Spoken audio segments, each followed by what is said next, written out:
Welcome everybody to our regular meeting of council for this July 9th, 2018. We start off all our meetings with an acknowledgement of the traditional lands of the Lekwungen-speaking people on which we gather. They are known today as the Songhees and the Esquimalt, and their historic connections continue to this day to these lands. Also, to advise you that we are being recorded, live streamed, and the recording will be available on the website. Before we call the meeting to order, it's my great pleasure to welcome our new Interim Chief Administrative Officer, Lou Varela. Welcome, Ms. Varela.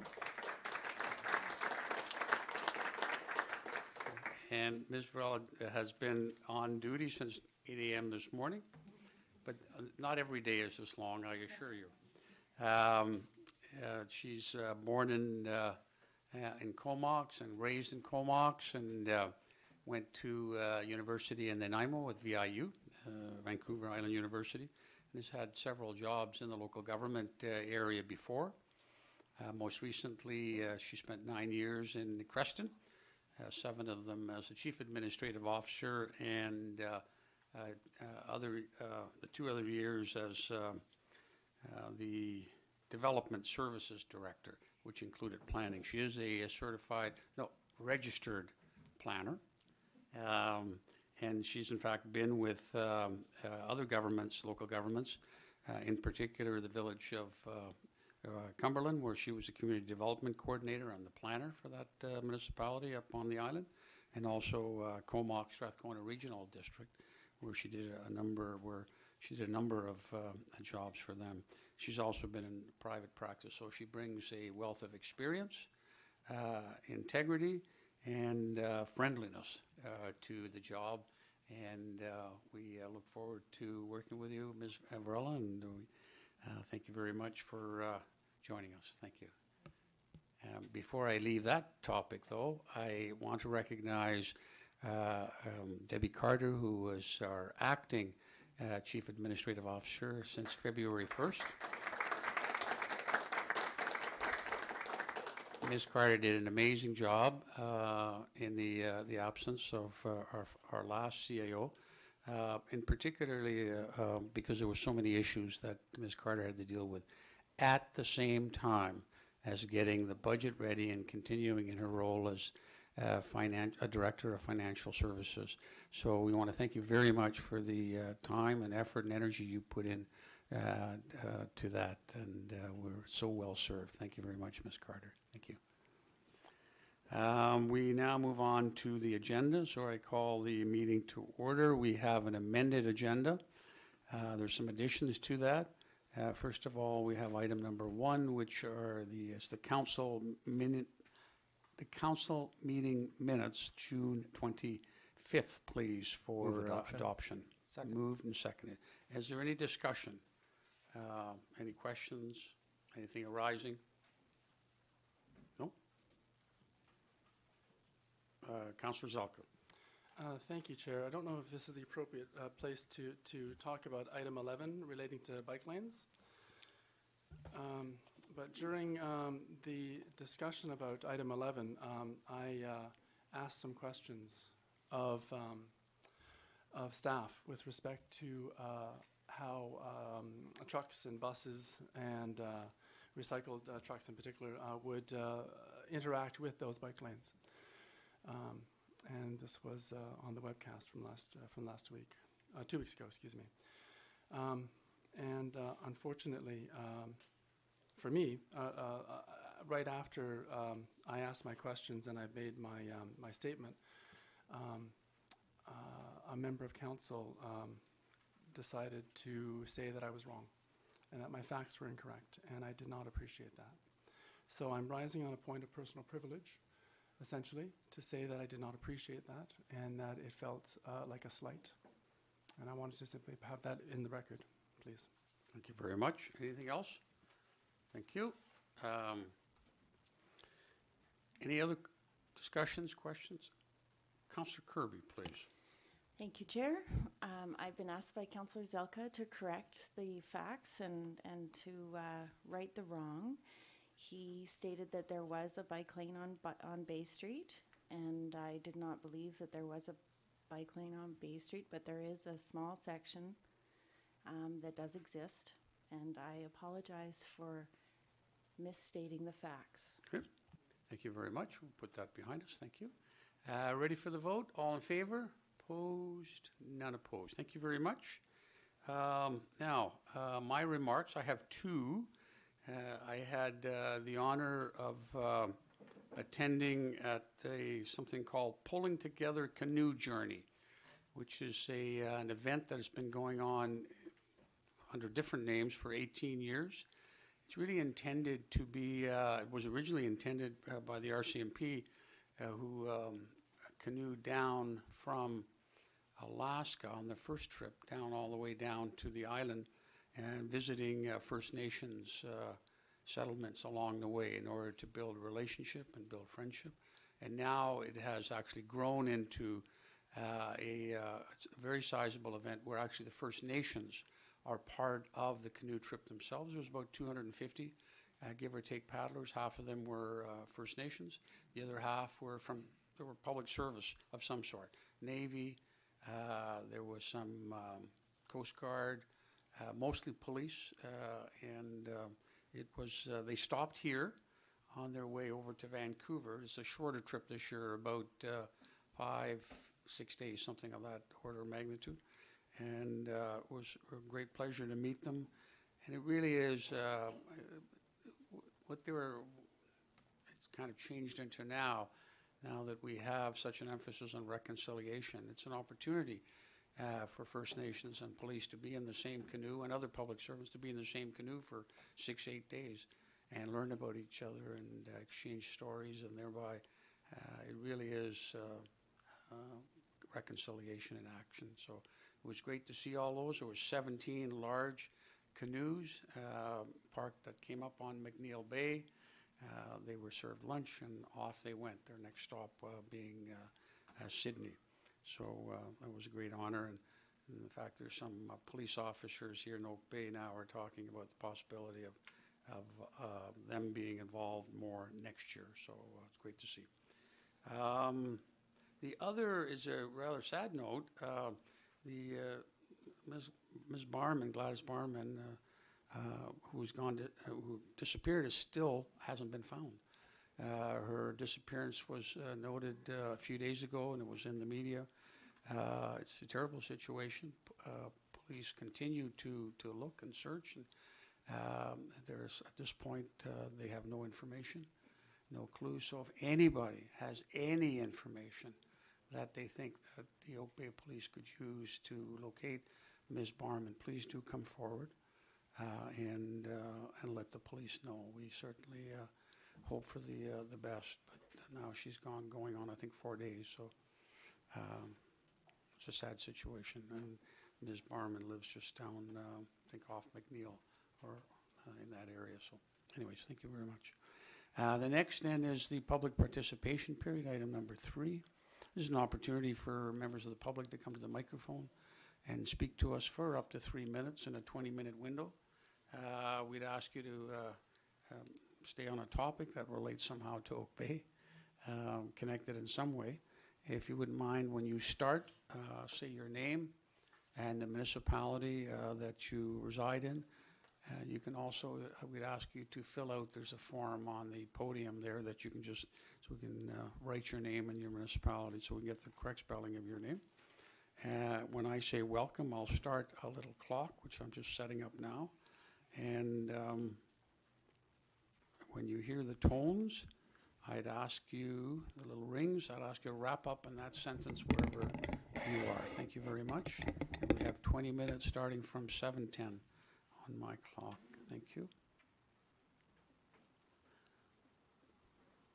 Now, I should also say that if anyone is here to speak about the official report, the Oak Bay report, that there will be an opportunity to address that separately later, should they, anybody wish to do that. Thank you, Mayor Jensen, for clarifying that. We will be allowed to speak later on the annual report. That's correct. Yeah, Thank the you. annual report will be a separate item, and I'll open the floor for that.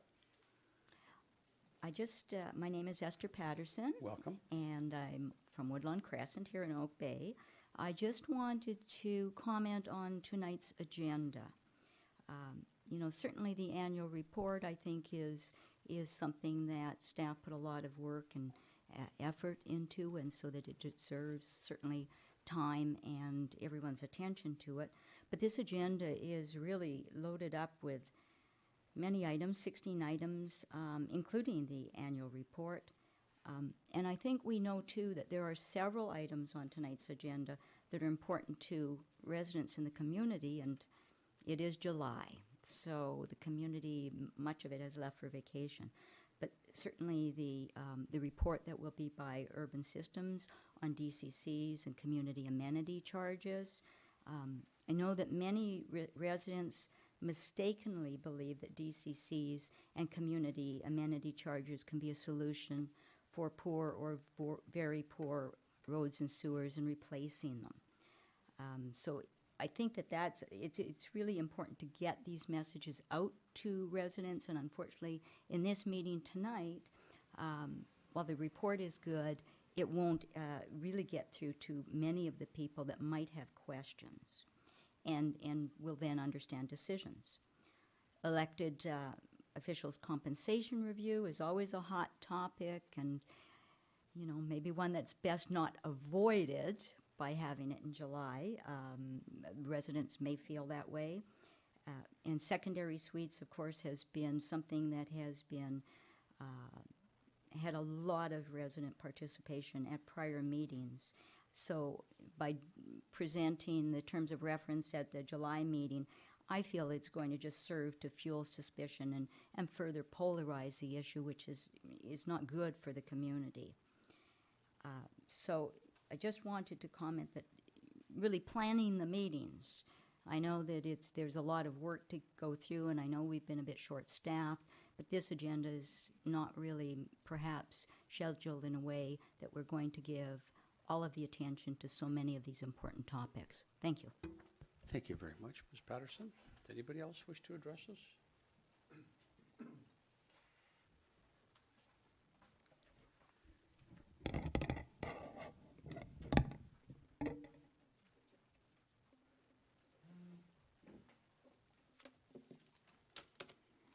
Hi, my name is Mike Wilmot, and I live in Oak Bay. Welcome, Mr. Wilmot. Thank you. I'd like to speak about two things. First of all, the annual report. I don't want to get into the details, but I would like to mention that it needs to be accurate. And before the discussion begins, I think clarification is needed on the following 5 points when we get to decide look at the annual report. First of all, how are you going to keep track of what is said? How, number one, how is feedback to the questions and comments that come forward going to be dealt with? My suggestion is that even though you videotape and it's archived and all that good stuff, that possibly tonight the secretary could take minutes of all the questions that are asked by the person, like Wilmot number 1, Wilmot number 2, and if they're not answered here, there is a place where someone can then refer to Wilmot number 1, the question was, and give a reply. I would like to know who decides what goes in the annual report. I would like to know, is it the mayor or mayor and council? Because there are some points in this report, I think, that need work, and I would like to know, I think it's reasonable to know, before we start the annual report, who signs off on it? Is it the mayor or the mayor and council in a vote? Because I think there are some pretty contentious statements that are made there that are not accurate.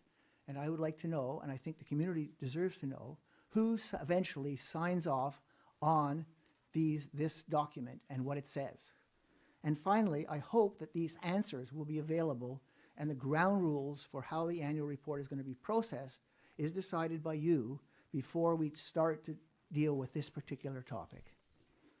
Secondly, in the time remaining, I'd like to reiterate what the previous speaker said, is that we've got 13 items major items.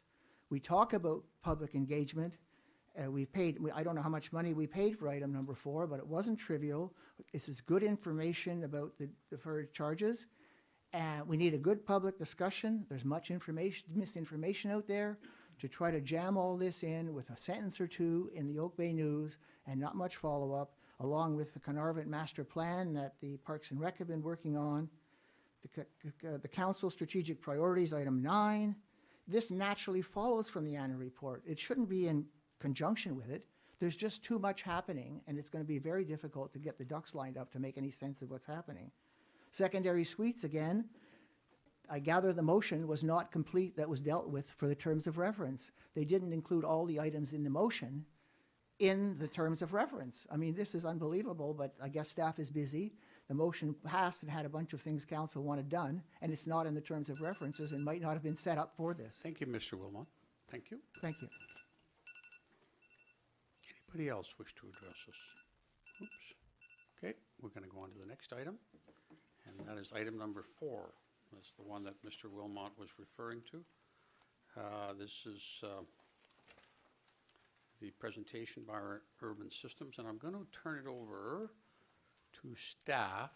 Ms. Jensen, will you take the lead on this? Because I know you have been involved as well as Ms. Horan in respect to this. So if you could give us, pardon me? Mr. Horan. Sorry, I'm going to take a little sip of water here. Mr. Horan. So I think you're going to start, Ms. Jensen, and what we need is just a little bit of context where we are now. And I know there was some concern expressed by one of the speakers about making any decisions tonight, which I don't see we're being asked to do specifically on DCCs, but there's some proposed next steps which we have to discuss. So could you set the context and then introduce our guest, Mr. Wong from Urban Systems. Thank you, Your Worship. As Council might recall, about 3 years ago, you received a presentation here to do with DCCs. That was essentially an overview of what DCCs are and what the components of a DCC program might look like. That subsequently led to Council including DCCs in their 2017 and 2018 strategic priorities. Council had asked staff to retain a consultant to work with staff and Council to determine the benefits, costs, and feasibility of implementing a development cost charge and community amenity contribution policy to assist in funding future infrastructure required to service new growth. So since that action item was put into the strategic priorities, our staff have been working with Urban Systems to what a DCC program might look like for Oak Bay, what the components of that would be, as well as how community amenities might fit in with that program as well. They're two very different entities, but how could they work together? So tonight is kind of the culmination of that work. Staff have been working with Dan Wong from Urban Systems. He's a senior planner and principal with that company. Urban Systems has extensive experience with this type of work. They've been preparing similar programs for Coquitlam, North Vancouver, and currently Saanich. We're hoping that with this presentation tonight, that will provide you an overview of DCCs, CACs, and then the potential for next steps. At the end of that presentation, we're certainly happy to receive any direction from Council. Thank you very much. This is where you come in, Mr. Wong, and welcome. But you have 3 minutes. No, just kidding you about that one. Good evening, Your Worship, members of Council. Pleased to be here back in Oak Bay to present to Council in my home community. It's not very often that I get to walk to a Council meeting from my house, so this is great. Tonight I'm going to provide a bit more information about development cost charges as well as community amenity charges. As Ms. Jensen mentioned, I was here a few years ago giving just a very high level overview for Council. We're going to do a bit of a deeper dive, but it's still at this point a review of the potential use of DCCs and or CACs as per Council's strategic priorities. So just to clarify, it's not a detailed review or a detailed DCC study, and we'll talk about those in the next steps. So my presentation tonight, it's about a 15-minute presentation, recognizing that it is a long agenda. I did provide some additional information for council at the back of the presentation. We can use those slides if you'd like to, but that's just extra information. As well, we'll be following up after this meeting with a bit of a memo report to staff, and that'll be part of Oak Bay's record as part of the work that we're doing. So tonight I'm going to remind you about the policy rationale in your OCP, bit of context of what DCCs and CACs are. There is a difference between those two. What are the eligible DCC and CAC projects, the process to calculate those. We did a detailed look and review with staff to determine what those considerations are for potentially implementing DCCs and or CACs for Oak Bay, and then talk about those next steps. So DCCs and CACs are development finance tools that stem from your community's growth management policies. And so we always look back to your policies that are in your OCP and other planning documents. And in 2014, your OCP identified a potential growth at about 0.5%. That translates to about 36 units per year, so 360 units in 10 years or 720 units in 20 years. We recognize that growth will fluctuate. Some years will be higher, some years will be lower. And we know that staff are also looking at, the growth projections here and trying to match that. It's been 4 years since your OCP. What is the actual growth happening? So in addition, there are broad policies in your OCP to support infill development, areas already developed, and mixed-use development. So just to caveat, DCCs is a financing tool that was put in place in the 1970s. It was an area of high growth and greenfield development. The legislation has been amended a few times in the last 40 years, but for the most part, it's roughly a very similar framework that, for the most part, is a financing tool for high growth greenfield communities, to be blunt. It's for capacity of additional infrastructure. So that's something to consider. It's not saying that you can't use them here in Oak Bay, but if you look at the community here, it's a community that is a more infill community than a greenfield community. And so, like I say, the tools can be used, but just in different ways. So moving forward, in your OCP, you've got a couple of policies that make mention to both DCCs, to look at preparing a DCC bylaw for utilities, roads, and parks, as well as a policy to prepare a community amenities policy to guide community amenity contributions to permit and enable density bonus and or density transfer. So DCCs are those fees which help communities recover the cost for off-site infrastructure needed to support growth. It is regulated by the province, as I mentioned, in the Local Government Act, and DCC bylaws require approval by the Inspector of Municipalities. It's based on a series of guiding principles, most notably the benefit or pay principle, i.e. growth pays for growth, and the process that the ministry puts in place ensures that it is a transparent process and DCCs are equitable to those that have the impact of the infrastructure. DCCs are approved by council as a DCC bylaw with ministry approval. CACs are slightly different. They are voluntary contributions that are provided at the initiative of the developer that emerge from rezoning negotiations. So they are negotiated, they come out of the process of a negotiated conversation with a developer. There is general authority derived from the Local Government Act and the Charter, and really it stems at the rezoning process, and it's based on council's discretionary authority to whether or not to approve a rezoning request. So it's pretty clear that where DCCs are set out by bylaw, and you clearly state, here's the charge and here are the things that that the DCC will pay for. Council cannot set specific contributions or specific conditions. They cannot be imposed by the local government. They are a negotiated, voluntary contribution. So that said, council can provide some guidance to a developer as part of what council would like to see, and that's done through a CAC policy. So DCCs, I'm going to be kind of flipping back and forth between DCCs and CACs. DCCs are collected at 2 times in the development process. They are collected at time of subdivision approval for single-family development sites, and generally they're collected at building permit for things like multifamily, commercial, industrial, and institutional development. As mentioned, CACs are collected at time of rezoning approval. They are proposed to create any additional density. So again, a slightly different timing of when DCCs and CACs are initiated. Also, DCCs, again, through the Local Government Act, is very clear in the Act the things that DCCs can pay for.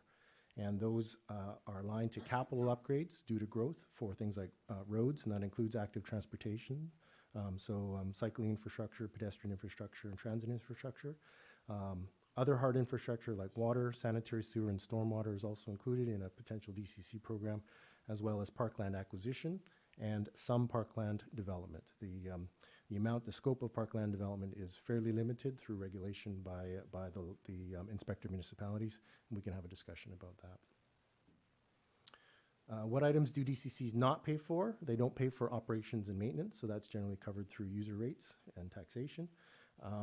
They do not cover new or upgraded works needed solely to service the existing population. So this is kind of where asset management comes in. If you have an old 6-inch pipe and you're replacing that with a new 6-inch pipe, there really is no additional capacity that you're adding to the system. So therefore, it's not eligible for DCCs. That said, if you had an old 6-inch pipe that needed to be replaced and growth and development requires an 8-inch pipe or a 10-inch pipe, DCCs can contribute to the upgrading of that infrastructure. So that's where DCCs and asset management kind of dovetail with each other. They don't pay for buildings like libraries, fire halls, and police stations, or parks and recreation buildings, parking lots, sports field lighting, artificial turf, tennis courts, skate parks, and spray parks. And again, so that's that fourth bullet is the limited amount of park development that's regulated by the inspector of municipalities that DCCs do not pay for. CACs have a much broader ability to collect. Your OCP has identified the following as potential community amenity charges within the OCP. So those areas that I've identified in green are those things that we would consider that Oak Bay could consider CACs for. Those things that are in yellow are those things that could actually also be considered under a DCC program. And so we would probably suggest that you look to the DCC program to look at the things in yellow, and the things in green like affordable housing, housing suitable for seniors and those with disabilities, dedication of land or building space for community use such as daycares, community meeting space, health services. Those things are covered potentially under a CAC program. Transit shelter could be covered under a DCC program. The OCP continues on with a further list. Again, those items in green that could be covered under a CAC program are trees and natural features, preservation of heritage properties, public art, attractive paving, street trees and site furniture, and public parking spaces. Those on this list that we would consider that could be part of a DCC program, development cost charge program, sidewalks, trails, roads, bike improvements, provision of a trail and walkway. As an example, the City of Victoria, for density bonusing provisions, they've identified 2 specific categories by which developers could contribute to CAC, and that is for seismic upgrading of heritage buildings, as well as the provision of public amenity space within public plazas. And that's stated in council policy in the City of Victoria. So again, what should CACs not pay for? As identified, they probably shouldn't pay for DCC projects if you're considering a DCC program. You don't want to be double dipping, and why use one program when you can use the other program. So if council decides to move down the path of having a DCC bylaw as well as a CAC program, just make sure that there are 2 separate programs for those 2 separate things. And they would also, we would also suggest that they don't cover frontage improvements. Frontage improvements are things that the District of Oak Bay can ask for and require, at time of subdivision or building permit under the Act, under its Subdivision Development Services bylaw. So you will get those as a condition of development anyways, so you don't need to ask for CACs. Also, if excess or extended services, if a larger pipe is required by the municipality, then a municipality can require that and then provide what's called a latecomer agreement. And again, there are some statutory provisions under the Act which take care of latecomer agreements. So again, there's many different tools that a community can use in which to help finance infrastructure. And like I say, in addition to DCCs and CACs, here's a few others as well too. So the basic DCC calculation is essentially the costs that are triggered by growth divided by the units of growth give you a DCC rate. You need to net out what's certain elements of that DCC program into what are called DCC recoverable costs. And so those are basically 2 things. What comes out of the total project costs are something called the benefit allocation. And so that's the proportion of the project that benefits new development. So again, if there's an existing pipe and you need to double that size of the pipe from a 6-inch to a 12-inch pipe, you're potentially providing 50% benefit to the new development and 50% to the existing development. So you would, for every project, you would identify what the benefit allocation is. Once you've determined that list of projects and the benefit allocation for each project, council then would apply what's called an assist factor, and this is a policy input that is required by the Local Government Act, stating that local governments must assist development, and that is a minimum 1% assist factor. Most of the communities provide an assist factor in that kind of 1 to 5% range, acknowledging that development should pay its fair share. And at the end of the day, the net calculation is what's called the DCC recoverable cost. So, in my introduction, some of the considerations for Oak Bay for growth and development, you have relatively modest residential growth, and it's mostly redevelopment and or potential infill. There's some commercial potential, but especially as part of mixed-use projects. There's no industrial growth projected, and there is some institutional growth, which you can collect on DCCs, so things like congregate care facilities and other potential institutional uses.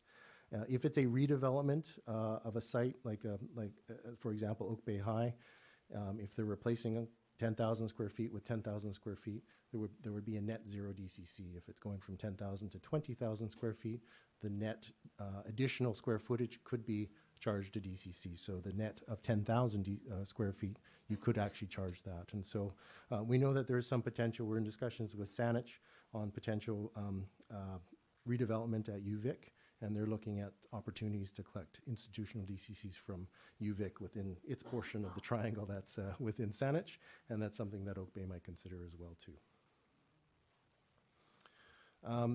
So we know that Oak Bay has a number of infrastructure challenges, and so when looking at to consideration for DCCs really are meant for upgrades to infrastructure. So transportation, we think there's some potential for DCCs to improve your active transportation upgrades, cycling and pedestrian facilities, as well as trails.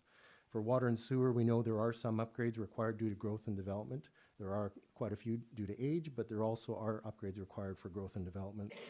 As well, for stormwater, there are some upgrades required due to growth, as well as some from regulatory requirements with respect to sewage combination. So we've had some discussions with engineering. We will, if council decides to move forward on a detailed DCC program, we work very closely in the work that we do with engineering department, planning department, and finance department. But pretty clearly, we would have to work with the engineering department to really start to unpack what those infrastructure requirements are due to growth. So for this exercise, we did work with engineering to determine at its highest level, we've got a series of maps out, and we kind of drew areas where growth is proposed within Oak Bay, and we did a high-level review on what those infrastructures components that are potentially impacted by growth, namely water, sewer, drainage, and transportation. Staff took that away, and then they helped develop based on a unit cost per meter. They developed a potential, there's a very potential DCC project cost ranging from about $22 to $45 million of potential water, sewer, drainage, transportation improvements. When you extract out that benefit allocation, which we introduced a couple slides back, as well as the assist factor, the potential net DCC recoverable for a potential DCC program could be somewhere in the $10 to $20 million range. That said, DCCs are, I hear from a lot of councils when development comes, they say DCC should pay, our developers should pay, so we have to have a DCC program. I remind councils that DCCs are a developer share program, and so where there's a developer share of $10 to $20 million, there would also be a potential municipal share component. So in this exercise or this example, it's somewhere between 12 and 25 million to create the full $22 to $45 million program. So again, just based on a potential DCC recoverable program of $10 to $20 million, dividing by the growth at the current OCP rate at 32 units per year, that would achieve a potential example single-family development cost charge of somewhere between $12,000 on the low side and $25,000 per single-family unit development cost charge. There is the possibility for, just for consideration, we put in a higher growth rate at 60 units per year, and if the denominator increases to 60 units, that DCC for single family potential unit goes down to between $8,000 and $16,000. Every council always asks, well, is that high, is that low? I always say DCCs are not a comparison between communities, but then I always compare between communities, because councils do want to know. It does state in the act that DCC shall not deter development, so you need to know as council, are we deterring development? How do we compare between communities? And so as much as DCCs are not a comparison between communities, you do need to know how you fare within the region so that you don't deter development. And so DCCs are a very hard thing to compare apples to apples, because some communities charge a little bit differently. Some have, for example, North Saanich, they actually do all of their parks through CACs.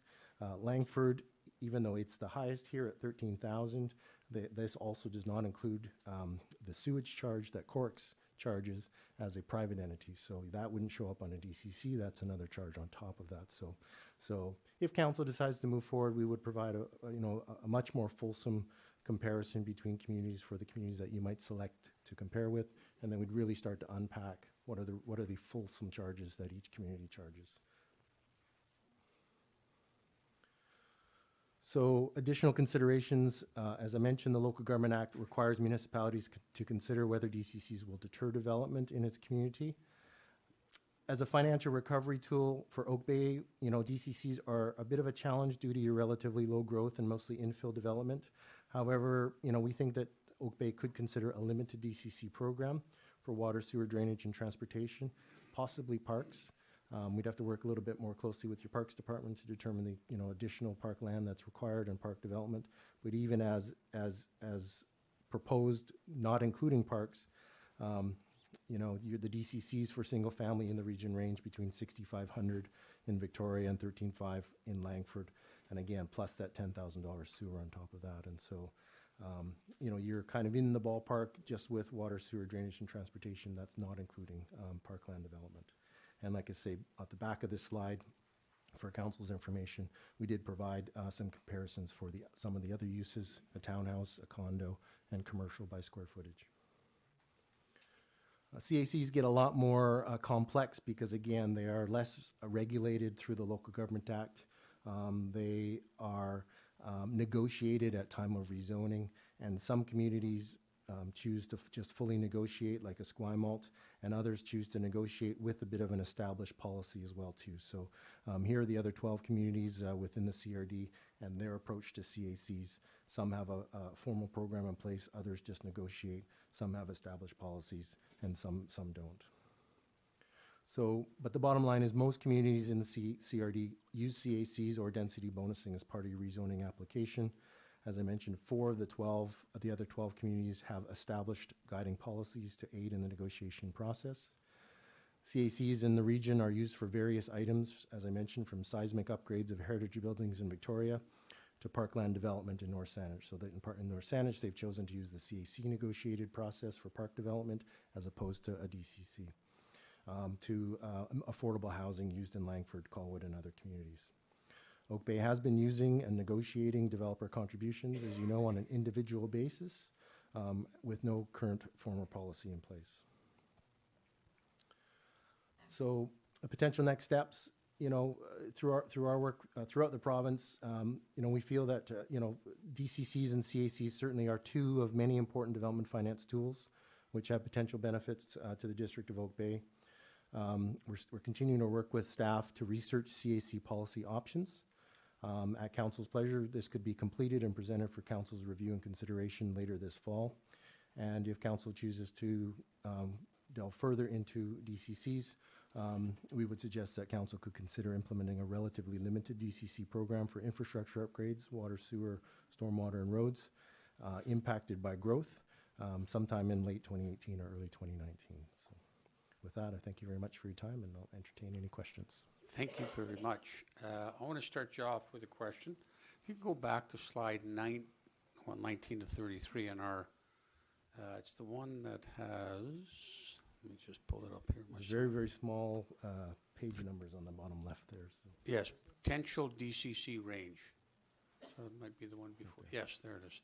So, and it kind of goes with what you said at the outset. This kind of tool, DCC, is used by communities with large, high growth and green fields. We have neither. In fact, we have almost zero growth. And you talk here about the potential current growth rate is 32 units. Much of the houses that we see being built are replacement houses. It's very few on new lots. It's only a handful of new lots around. How does a DCC apply to, if we can call them the replacement buildings?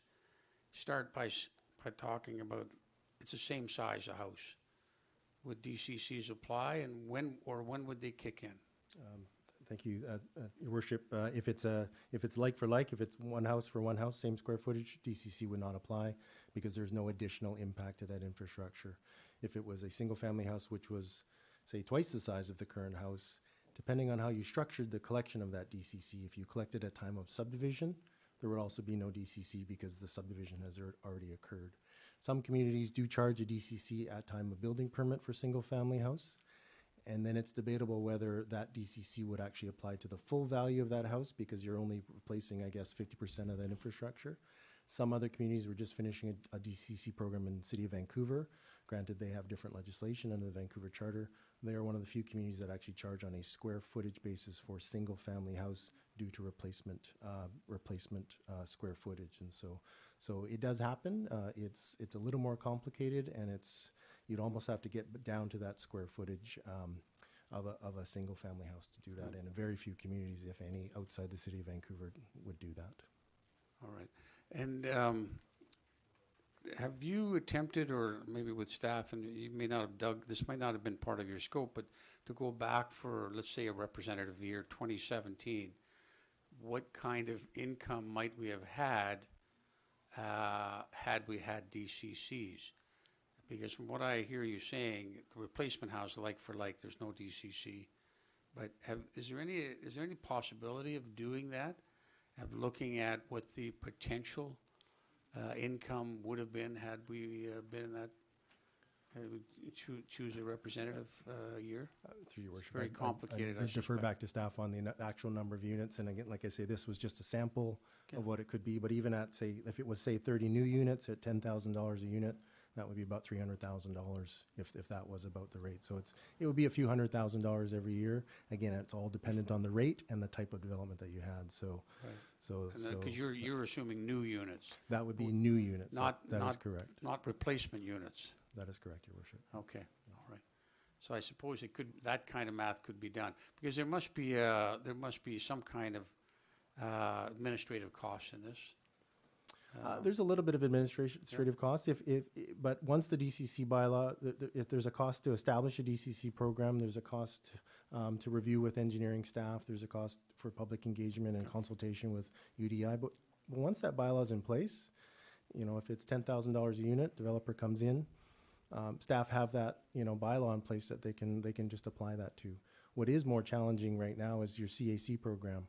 That really is negotiated on an ad hoc basis, and so that, in our view, is actually that's what takes the most time, because you're negotiating with different developers and at different goalposts and different levels. And so, at least with the CAC policy, staff can then say, here's the, if you would, the wish list, or here's the list of things that council has directed us to negotiate on.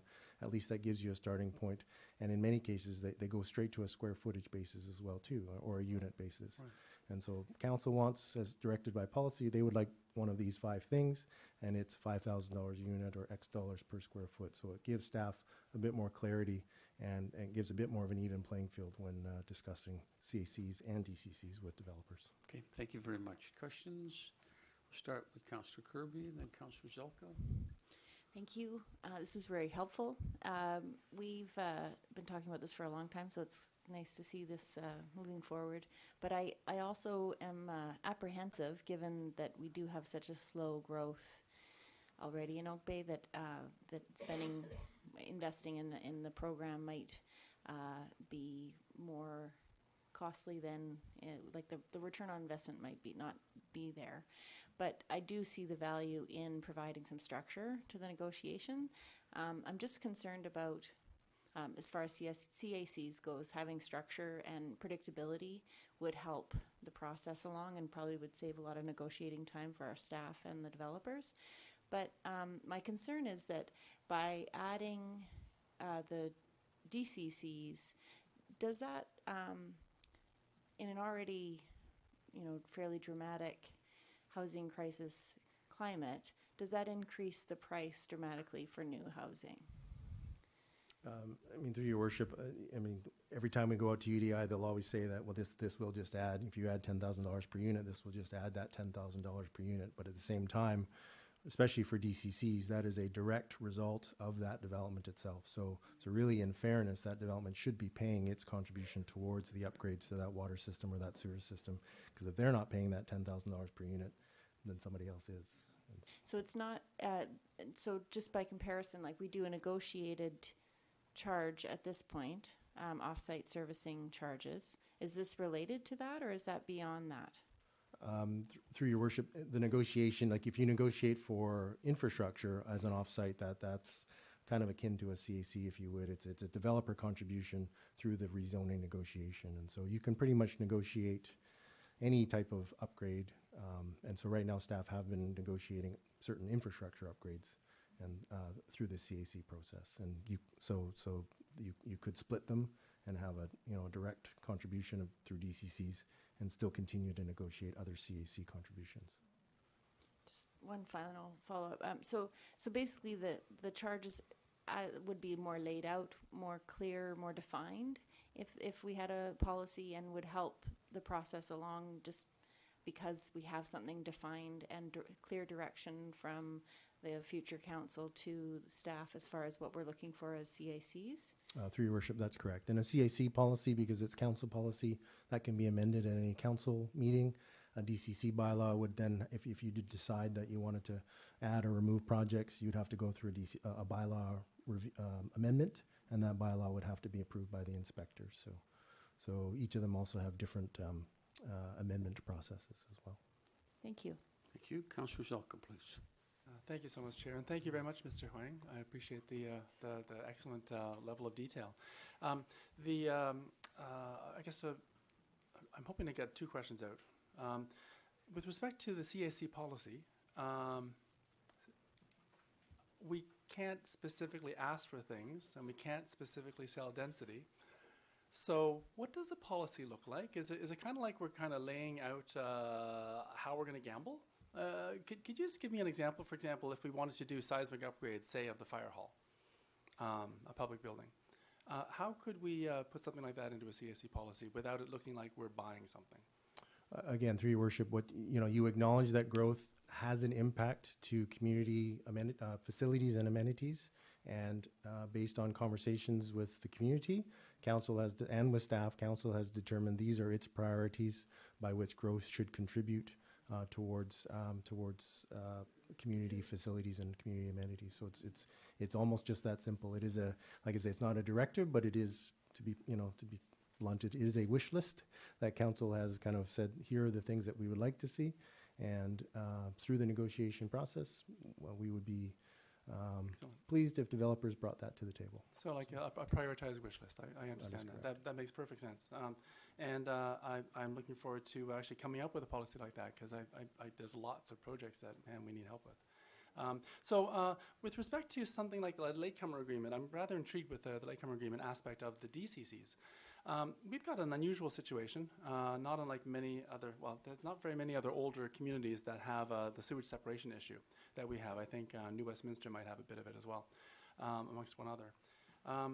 Is that something, with respect to sewage separation, is that something that a latecomer agreement could possibly apply to, or some kind of a DCC approach? Because we are changing infrastructure, and we have to resize something for a future situation. I don't know whether something like that would apply, or you would suggest more of a CSE approach? Through your worship, we probably have to do a bit more kind of research into the modeling of the actual capacity, and that would be the question. Are you adding engineering capacity to the system, or are you addressing an existing deficiency? And that's really that legislative requirement. We are actually working with the City of Vancouver on that very issue as well too. And that adds, to add another nuance, drainage is dealt with by the regional district through Metro Vancouver. Metro Vancouver has actually said to the City of Vancouver, we do not consider that a DCC project. You need to find another way to fund that sewer separation within the City of Vancouver. And Okay, so, wonderful. I'm not saying you couldn't do it, but you really would have to kind of really create that nexus of capacity of infrastructure as opposed to addressing an existing deficiency. And there may be a piece of that. I don't think it would be 100%, but it would certainly be, it could be a potential portion of that.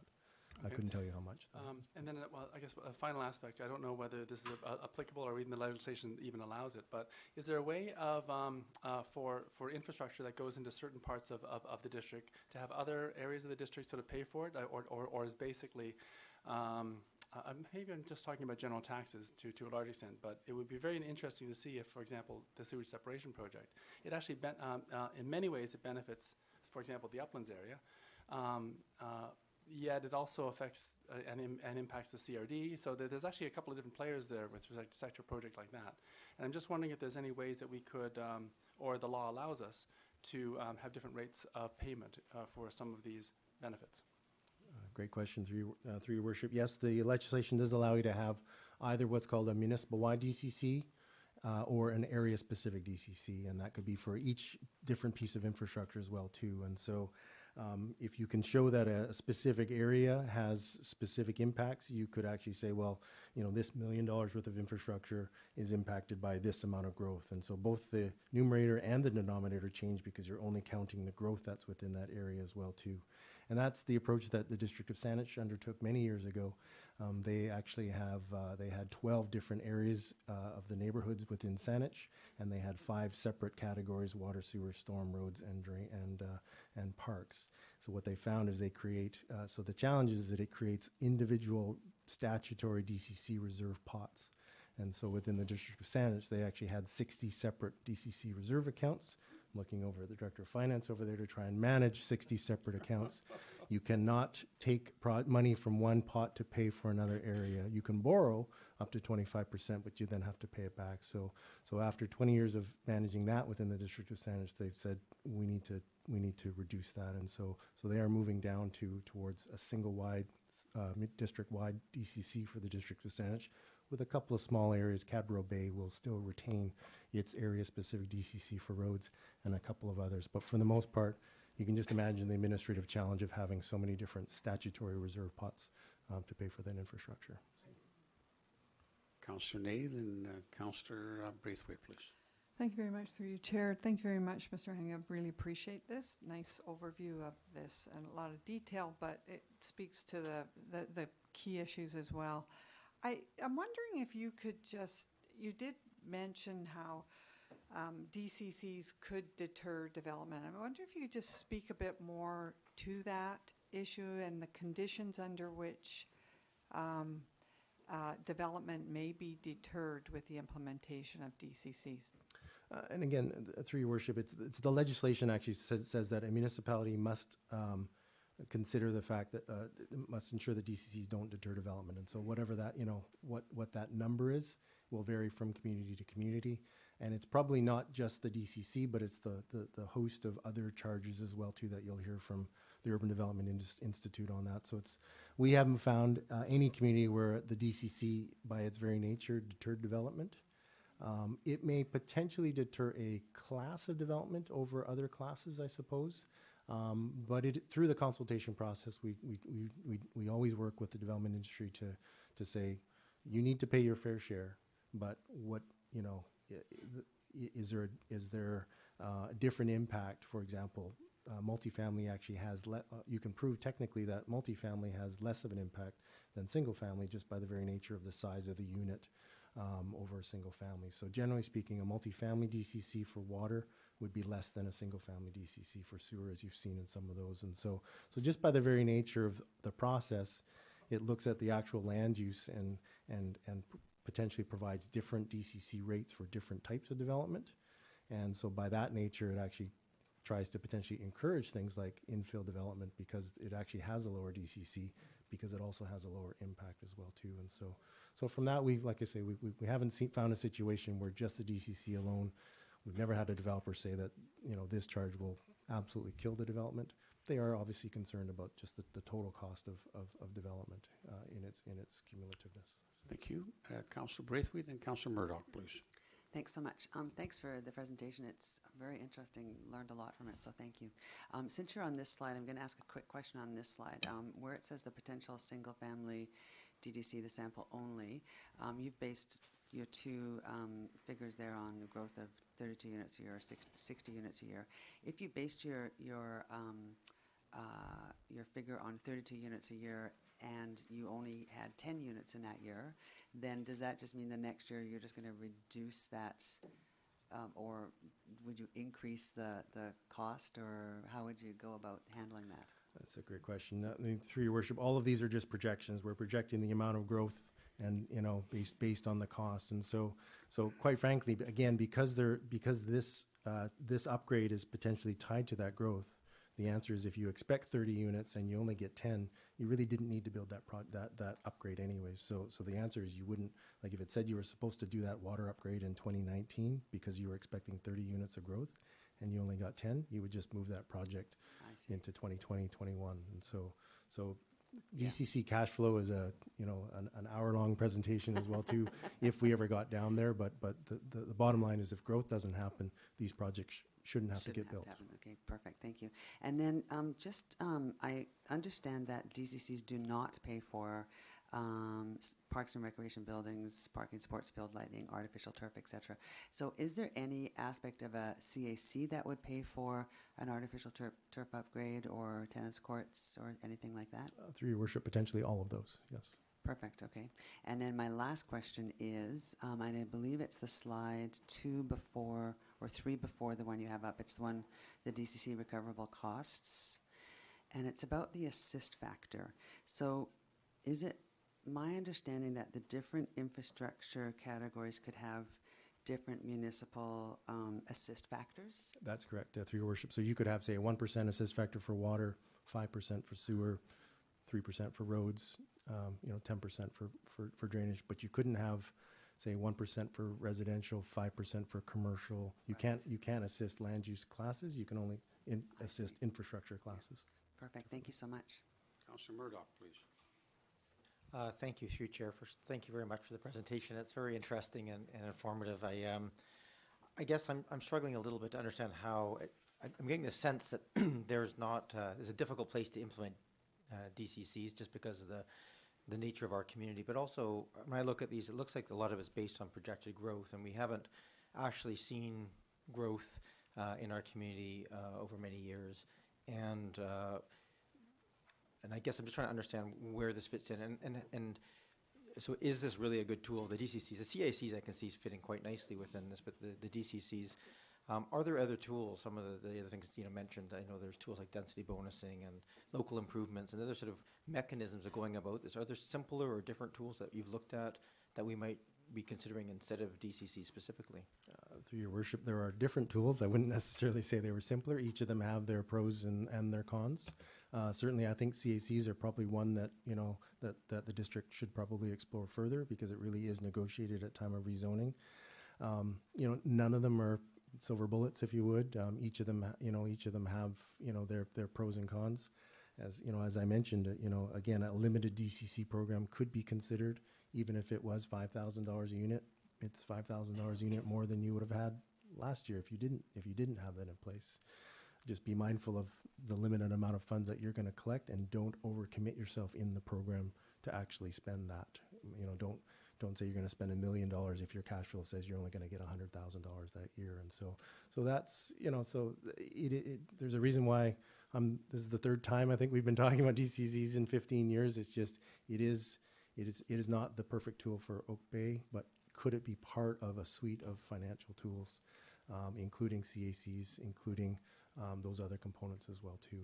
The other, like density bonusing, is a tool, but just by the nature of its terminology, density, and then you would bonus from that, and so it's actually adding additional density on top of a density discussion, and actually that has more limited abilities to negotiate than say a CAC would. So again, another hour presentation on the suite of financial tools. No, that's fine. Again, through Chair, to Mr. Wong, this is I'm trying to get my head around, you said it can't really be retroactive. So we were in a situation in Oak Bay where we have to replace a lot of our infrastructure today. We do have some general but pretty vague goals in terms of our additional housing needs, but we haven't really specified where they're going to be or what they're going to look like, and we have to do the work. So what does this look like? I guess two parts. One, if we're building sort of larger pipes on the speculation that we want to have that capacity in future, can we then retroactively say, you're the ones using that capacity, can we charge for those? And also curious, if someone's putting in a new building and we say, well, you need to put in a bigger sewer pipe, but it's got to extend obviously all the way, it can't just be covering that one little section. So how much of that is that overall cost is expected to be picked up by a single applicant in this case? All very good questions, Your Worship. So again, to the question of retroactive, you couldn't go back retroactively and charge that. Secondly, when we worked with engineering staff, basically we overlaid the OCP on top of the network, water sewer drainage network, and we just really circled those areas where higher growth was going to happen. So within Oak Bay Village, within Estevan, within those other areas. And then we overlaid that, and what staff did is they took they looked at the older pipes, or the smaller pipes, or it was a capacity, and there's some 4-inch pipes and some 6-inch pipes, and they said those are the ones that would potentially have to get upgraded. And so that's where those costs are. Are those the only costs? Probably not. And would a development potentially have to extend some of that pipe longer? Possibly. And so through that, depends on the size and the nature of the development. If it came out that engineering staff reviewed it and says, oh, we need an extra 100 meters of sewer upgrades and it's not in our DCC program, then that's where you would actually say that is the municipality would require an excess service. That's where the latecomer actually would come into play as well too. So you would pay your DCC, say, for the first 100 meters of pipe that was in the program, and then you would potentially tack on a latecomer for the other 100 meters if engineering staff determined that was an excess requirement. So that really helps a lot. Thank you very much. Another quick question is, my understanding is, I saw the chart of who pays what, where. My understanding is some of the jurisdictions do, and I understood it was CACs, but it sounds like it isn't. Basically, any net new suite. So if somebody's adding changing an apartment building from 4 to 8, for every new unit, they charge $5,000 for that extra unit. That sort of model, would that be a CAC model, or is that a DCC model? I don't know the context, through Your Worship, so I'm not sure. It could be both. I mean, because again, if it's net new going from 4 to 8, that could trigger 4 new DCCs on those units, and it potentially could trigger 4 CACs as well too, if that was part of a rezoning, of course, on the latter. Okay, and we have. Can CACs be waived? And I'm asking that question in the context of we are considering secondary suites later on in the meeting. Applying something like CACs, but having a carrot and stick model where you can say, well, we'll waive these in these situations. I understand because it's negotiated, you essentially could waive a CAC in that model. I mean, through Your Worship, there would be nothing to waive because it's not an imposition, I guess. So we're the only technically DCCs could be waived because council is imposing DCCs by way of its bylaw, and it can waive those DCCs for things like affordable housing. A CAC is not an imposition by council, so there's nothing to waive, I guess, in that respect. So it's whatever comes to the table as part of that renegotiation. So. Okay, thank you very much. Very informative. Okay, thank you very much. Thank you. Those are the questions. Now, we need to look at where we want to take this. I think one thing that flows from the presentation is this is a complicated, complex area, and it may not be a simple fixed panacea, but it certainly has potential. So the potential next steps that we see in slide 23 of 33 in our materials is consider the implementation of a relatively limited DCC program, and that would come forward, I take it, Mr. Horan, Ms. Jensen, later on this year, early next year, if we decide to go down that road? Is that the time frame? Yes, Your Worship, and if it was to be considered by the council as a priority, it would need to be considered as part of the new council's strategic priorities. Whereas the CAC, or the amenities policy, could come forward sooner than that, because that's the policy rather than the change of bylaws. That's correct, Your Worship. So if we are so inclined, council could recommend bullet 2 and 3, because bullet 1 is just kind of a general statement. But we could direct staff and and the consultant, or maybe direct staff to continue reviewing the CAC policy options and to present that to council for review and consideration in the fall of 2018. I would move, should we move receipt of the presentation as well? Is that appropriate, not necessary? All right, then I would move that staff be directed to bring to council options for implementing both development cost charges and community amenity charges, community amenity charge policy. Second. So that's essentially bullet 2 and 3? Okay, okay, in so many words, okay. Thank you very much. Now, discussion on that? Seeing none, okay, go ahead, please, Councillor Zelko. Thank you. I just wanted to ask that if the policy, I'm speaking in favor of the motion, if the policy for the CAC was brought forward at the appropriate time, would it include maybe a draft wish list? Or would it just simply create the container that we would then pour our wish list into? What would be the assumption here? Staff can help us with that. And we're not going to expect Ms. Varela to jump in on any of these tonight, given she hasn't quite been, well, no, you've been here 12 hours and 8 minutes. Your Worship, maybe I'll just talk about the first piece of that resolution, because I think there's two things. From staff's perspective, we can move forward now looking at the CAC policy. But to be clear, the next phase of the DCC program, if we want to look at that, we will need to make a budget request of council in 2019, because there is going to be a cost to that. And of course, we'd be happy to bring that forward if that was the resolution. Just want to make it clear, though, that we can't do that until we've prepared some budget for that work. Does that answer your question, Councillor Zelko? No, it doesn't, but it's a good clarification. So the question I'll ask again, with respect to the first point that we're talking, sorry, point number 2 on this slide, the CAC policy option, when it's brought forward, speaking only about the CAC policy option, that I guess wouldn't involve a budget element with respect to what our Director of Corporate Services just said. Would this simply create the framework for the CAC policy option, or would it also include the details of a potential CAC policy, please? Ms. Jensen, you look like you're reaching for the microphone. Moving forward, I would suggest that staff would likely bring forward more than a framework, that it would have some of that detail dropped into it. So how do we approach CACs? How are we looking at charging DCs? As for a wish list, we have done some preliminary work on that based on the items that are already set out in the community plan, based on some of the operational issues that we know we are facing. We would probably bring forward a series of measures for council's consideration. Council then can determine whether they want to hold it at a broader spectrum or narrow it down to 2 or 3 items, as was mentioned City of Victoria is doing. Excellent. Thank you very much. That does answer my question. Ready for the question? Yep, go ahead.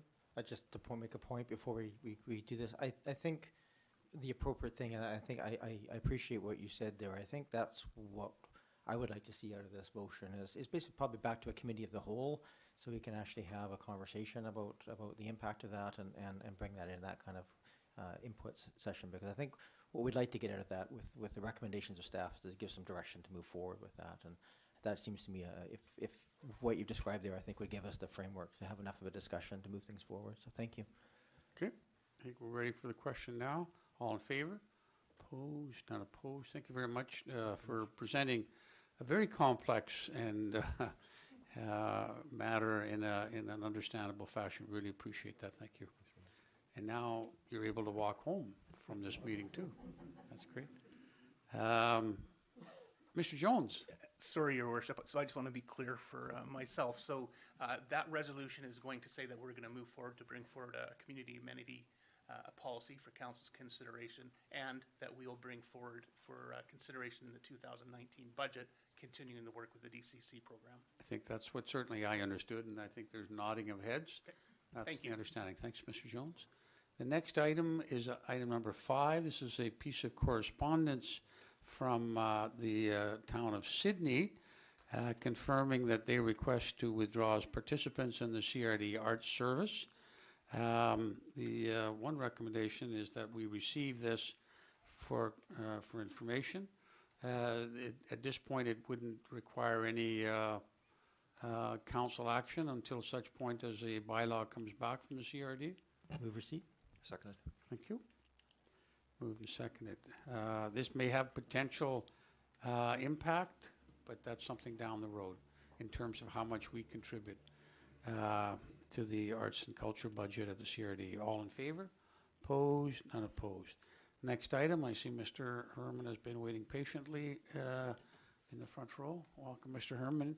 Mr. Herman has item number 6, which is our Carnarvon Park Master Plan, and there's a recommendation here that we contract be awarded to Lees and Associates, and that a Parks Master Plan Project Steering Committee be established. And then there's a list of people that are being suggested to be on there. Take it this, Mr. Herman, this has been considered by the Commission, and this is something the Commission is asking us to proceed with. Your Worship, the first part, yes. The second part, no. The steering committee idea came from the submissions that were received from Lees and Associates, and those were just recently evaluated since the last commission meeting. But certainly the commission is aware of the project as a whole and waiting for it to move forward. And if you could, in a very short period of time, given the agenda, just give us a little context, because at one point we'd had some plans for Carnarvon, as I can recall it. They were diverted into the high school, and we're kind of not back quite to square one, but we regrouped after that. Could you give us a little oversight on that, just in a nutshell? Sure. Well, when the NLC became available to us through the new high school, all of our, most of our youth childcare programs were moved to that site. The building that exists at Carnarvon is in pretty poor shape and actually now is being used only for storage. That presented an opportunity to look at, what should happen there, along with some other failing infrastructure there. The cross box is in poor shape. The spray park could use a refresh, and there's some who would think it should be expanded. So rather than piecemeal some of those ideas, the idea of the master plan was certainly brought forward as a recommendation from the OCP, and it makes sense given what's on the ground, certainly in that section of the park. And so this is the next step in terms of getting that master plan done. Thank you very much, Mr. Herman. Now, are there any questions on the report itself or the recommendations? If not, I would invite a motion based on the recommendations. I'll move the motion for the recommendations as per the staff report. Thank Second. you. Moved and seconded. Discussion? Seeing none, all in favor? Oh, sorry, you have some discussion? I'm sorry. I just wanted to quickly say that I'm thrilled to see this coming forward, because I've heard lots of feedback from the community regarding that park and the need for upgrades. And it's been a long time coming, and of course, pleased with what happened at the high school, but it's so nice to see this moving forward in the next year. And I'm really excited about the public engagement opportunities that will be included. Thanks. Okay. Thank you. I think we're ready for the question. All in favor? Opposed? Not opposed. Thank you very much, Mr. Herman. We look forward to the consultant starting their work. Thank you. We go on from master plan to master road marking, and that is the road marking tender that's being suggested by our staff. We have a report from Ms. Costin, who's here to answer any questions, and that the contract be awarded to Shoe Line Painting Ltd. based on the report that you have before you. Any questions on the report? Seeing none. Oh, yes, go ahead, Councillor Murdoch, please. Thank you, through Chair, to Mr. Haran. Just a question on the line painting. I can't help but notice driving around the town that a lot of the lines are essentially worn out completely by this time of year, in less than a year. Is there any technology that we can use or request that would allow for a longer lifespan of the paint? So even if it costs twice as much but lasts 3 times as long, that we can have a bit more efficient use of this? Mr. Brozak's here too, our Superintendent of Public Works. Hi there, I'll speak to that. So it was about 10 years ago, the Ministry of Transportation changed the regulations for paints that you can use. At that point in time, you couldn't use oil-based paints anymore, so just latex-based paints. So before, when there was the oil-based paints, they would on a high traffic area, it would last about 2 years. Now with the latex-type paints that they have, on a high traffic area, as early as 3 to 6 months, the paint wears out. So that's and we do follow here in Oak Bay the Ministry of Transportation specifications for the different paints. But we are actively putting down thermoplasty where we can. The problem with putting down thermoplasty is that the paint has to be completely worn away, and it has to be put down in warmer weather and drier weather. So last year we actually did put down, out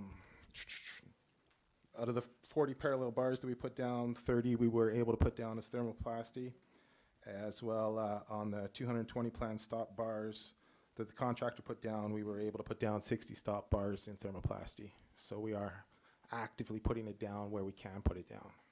Okay, thank you. Thank you. Is Thanks that like what's the cost and length difference between thermoplasty and the regular paint? Is it just a length of life benefit? Oh yes, thermoplasty lasts 10 plus years compared to the latex paints. And I'm assuming it's not 10 times as expensive? No, 2.5 times. All right, I appreciate the efforts made on that behalf, then thank you. Thank you very much. We have a I'll motion move on the the floor. staff recommendation. We now have a motion on the floor. Thank you. Discussion, all in favor? Opposed, none opposed. Thank you very much. And thanks for doing the work with the plasty. And hopefully that'll work out longer lasting. 2017 annual report. We did hear a few questions during the public participation. I'm going to ask Mr. Jones to give us a little bit of a context because there were some questions. The purpose, the nature of an annual report. Ms. Carter is going to step in. Thank you very much, Ms. Carter.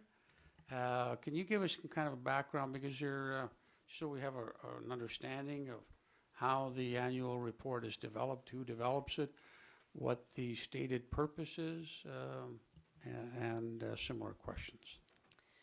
Thank you, Your Worship. So each year the local government is required through legislation to prepare an annual report before June 30th. It also needs to be available for public inspection. So we have done that and then presented to a council meeting, which is on the agenda this evening. So typically the purpose of an annual report is to report on the municipality's services and operations for the previous year. And essentially a progress report for the municipality. And it also includes a number of financial reports, including the SOFI report, the audited financial statements, permissive tax exemptions, and things like that. So it's standard across all local governments that is prepared once per year for the previous year.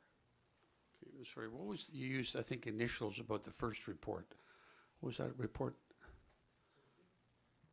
The SOFI report? Yes. Statement of Financial Information. All right, Sorry. well, everyone might have known those initials. And who drafts the report and who puts it together? The report is drafted initially through corporate services leadership, and it's contributions from all departments throughout the report and coordinated through corporate services. And the recommendation tonight is that that the report be received. Is that correct? Yes, that's correct. Okay, thank you very much. So I think that may have answered some of, I think it was Mr. Wilmot's questions. Thank you. Thank you. Now, I'm going to call upon members of the public who wish to address us on this issue. And then once that's finished, we'll have any questions or comments from council. And then we'll ask a motion to receive. My name is John Herbert. I Welcome, live in Mr. Oak Herbert. Bay, and I would like to make a couple of comments about the annual report. I'm concerned about the annual report that has been prepared. When you read it through, it seems to more like a fantasy document than a real document to me.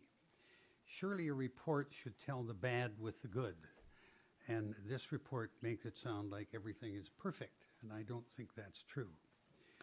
The true story, and I've listed a few items here, and I probably could have listed 10 times as many.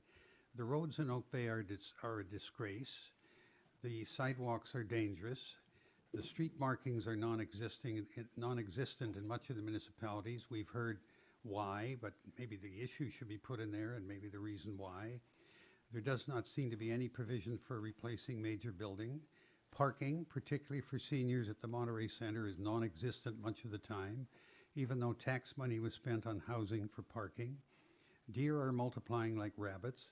Oak Bay Lodge, nobody seems concerned with its fate. The sewer cost on the water bill will continue to rise dramatically as the sewer plant proceeds, which hides the true cost of the budget increase and denies seniors the right to defer a lot of money. I personally think the document should be sent back for a rewrite and a re-examination. Thank you very much. Thank you. Anybody else wish to address us on the annual report?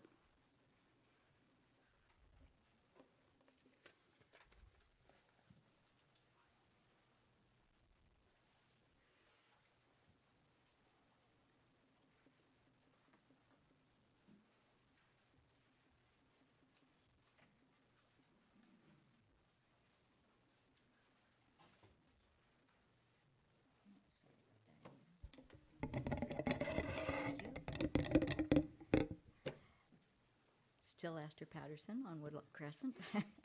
And Mr. Herbert covered a few things, so I can make my list a little shorter. I did send in a submission on the annual report, but it was fairly lengthy, and it is a long meeting tonight, and it is July, so I'm going to definitely try and reduce the comments that I make at the meeting tonight. I agree with Mr. Herbert's comment. I didn't find the annual report to give the information that certainly I like to see in annual reports. Great to celebrate the achievements, and the photos are nice too, but I think the reports have to more clearly state performance goals and measures, and then measure the performance against those established objectives. So my submission, when I sent it to be attached to the agenda, is really a technical analysis of the annual report considered with the 2016 report and the 2018, well, 17 and 18 strategic priorities, because one feeds into the other. That's how they should work. So in reading them, I look for significant changes or trends, performance measures and tracking, and consistency of the commentary with the financials that are in the report. Just a few issues that I flag. 2 commentaries by acting directors indicates that there were vacancies in key positions with the municipality. That, I think, is a significant change, and there needs to be some commentary on it. Changes in staffing at senior levels, they are a concern, and especially more of a concern in small communities where you don't have the surplus staff to backfill the vacancies. Vacancies create delays and overburden other employees. We've heard it many times at this council in the past year at meetings that lack of resourcing is in fact creating delays in developing or amending bylaws and policies. But the annual report doesn't really, bring this to the attention of the way it should for residents so that they understand some of the ramifications of what we've gone through. And it needs to be communicated. The report talks about sound fiscal management, but fails to explain why the district couldn't afford, as was pointed out by Mr. Herbert, to fund roads, water, and sewers to the level that was recommended in the report by the consulting engineers and by district staff, or to highlight that according to our district staff, that most of Oak Bay's roads and sewers are in poor to very poor condition. That doesn't sound like well managed. The financial statements include reserve funds, which are great. We're at least now talking about them more. But really, reserve funds are hard to judge unless you have a long-term financial plan, which we don't have at this point in time. And without minimum or maximum dollar thresholds assigned to each reserve fund, we can't look at the report and understand if the funds are, each fund on its own is underfunded, overfunded, or it's at the appropriate dollar level that's in the fund. So there's no real way to evaluate that, or if the district applies fair and equitable tax collection to fund the reserves. I don't think it's acceptable as a resident to tax residents for surplus funds for reserve accounts unless there's a statement to show how, why, and when the money will be spent. So where is the sound fiscal management? Overdensification and infill strategy are highlighted as citizens' important issues. That was really from 2016, didn't get into the 2016 report. But how did their district respond to those concerns in 2017? Because if they were on the 2016 survey, the response, the measurement, the performance measurement should be in the 2017 report. Other municipalities show actual numbers for changes in housing inventory. They list things like demolition, new housing, and the types of new housing, the impacts of the new housing on revenues, the number of variances, enforcement actions. There's just so much more that could be put into the report that would be really meaningful to the residents when they look at it. So I found it looked good, but it lacked transparency on significant changes. It lacked measurements to evaluate past performance, and it lacked the objective and measures to evaluate future performance based on what was achieved in 2017. And in the absence of a full-time chief administrative officer, I believe the mayor, in his role of chief executive officer, is responsible for the district being well managed and well governed. And that certainly includes ensuring that the annual report is accurate in reflecting performance objectives, identifies significant changes, and is presented in a timely manner. And of course, my last question alludes to what Mr. Wilmot was talking about, is it did state on the website, public input is allowed, but there's no commitment that it will be considered. So the question is, will there be a response to any of these questions that are raised and submitted in writing? And if so, who will be responsible for doing that? How will it be done? And perhaps when will it be done? Thank you. Thank you, Ms. Patterson. Now, anyone else wish to address us? Thank you.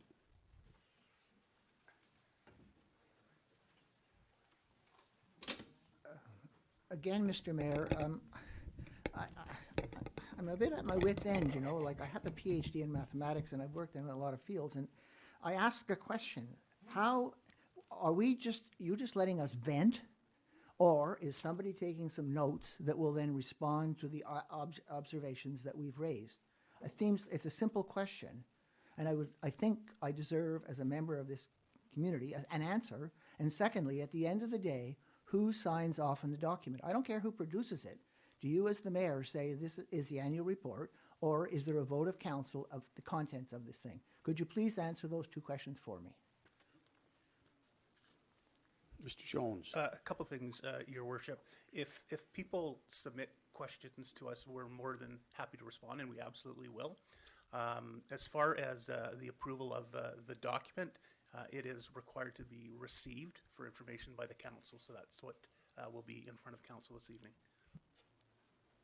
So after the meeting, hypothetically, no member of council could say to the report, the annual report says that this community has sound fiscal management. They could say it, but they wouldn't be able to say that anybody agreed with it except who knows who, right? Someone couldn't walk away with this and stand up at a debate and say, no, the annual report says that we have sound fiscal management in Oak Bay. They could not do that, right? Because all you've done is receive the document, and the council has not agreed with that statement. Your worship, a member of council can say whatever he or she chooses to say about the document. But I mean, technically, they can't say that any other member of this group agreed with it. They can just say it was in the annual report with no weighting whatsoever. Like, come on. I mean, like, you produce a document and you have to stand by it or not stand by it. And you're saying that this document is received. I just want you to address your questions. Okay, through me, sorry. please. Okay, anyway, hopefully during the discussion, there will be some clarification. Okay, thank you. Now, I would ask that you write down 9 questions that I have raised in my letter. You have my documents, so I can tell you as I go through the points. There's point 1 to 9, and presumably I will get a reply in writing in a reasonable time to these things. First of all, on strategic goal 4, it says we are developing and maintaining and protecting infrastructure. Okay. Point number 1. Most of Oak Bay's roads, sanitary, and storm sewers and the water lines are in poor and very poor condition, according to engineering department. I think that statement has to be in the annual report. I don't see how if I ask the director of engineering who made the statement and he has asked for comments, that this is not in there. I think this is unbelievable that this statement is, so I would ask, why is that statement not there? Secondly, we had a number of studies that said our infrastructure will require approximately $283 million over 28 years to repair. Again, we paid good money for this. I think it's a fact. So statement number 2 is that should be in the report. And I would ask why, if you're giving an accurate assessment of what Oak Bay is at the moment, how that statement is not there. Is that reasonable for you to reply to that at some point in writing? I can tell you right now, because that work's been done in 2018, and the annual report that you're referring to is in 2017. You're playing words with me. There's other reports besides that one which said the same thing. I'm not going to allow you to argue. Okay, Just sir. Anyway, there's continue, other please. reports that you could refer to with the same statement. Our reserves are approximately $27 million. I think that number 3 should be in the report. The conclusion is that the mayor, you are quoted as saying, Oak Bay has been practicing sound fiscal management as in your annual report. I think that statement should be removed because it's not true. It's not accurate. And again, I would ask that at some point this council later on in the discussion take that statement and say and agree with me that that should be removed because it's simply not accurate of what's going on in this community at this time. Okay. If we focus on the strategic goal 2, we say that we're continuing to streamline application and notification processes for land use, heritage, and building applications. Has been more cost effective. Okay? I would like to see the annual report contain information to identify how this was achieved. The district bought a $1.7 million house near Monterey Mews. That's a lot of money. And the annual reports should give reasons why this was acquired and what is its intended use. Is that a reasonable question? Why would you buy this and why and what is the intended use of this? This should be in the annual report. You spent $1.7 million and I think you should be held accountable for what happened to it. The annual report, the 2016 annual report included a manual and training seminar for the Advisory Planning Commission. There did not seem to be any benefit because council still didn't receive, in many cases, APC minutes prior to having to look at an application. I mean, no update was provided in 2017 as to demonstrate the positive outcomes of the training. Again, I would think that's a reasonable question to ask. You did something and there doesn't seem to be any results, and this is supposed to be measuring results. Many residents voiced concern over the year about being left out of the district's public hearing, much too late. Again, I don't have to read the whole thing. You didn't identify this or any other issues that needs to be resolved. Finally, the mayor says the district remains committed to engaging residents and to strengthening the district's public accountability and decision-making.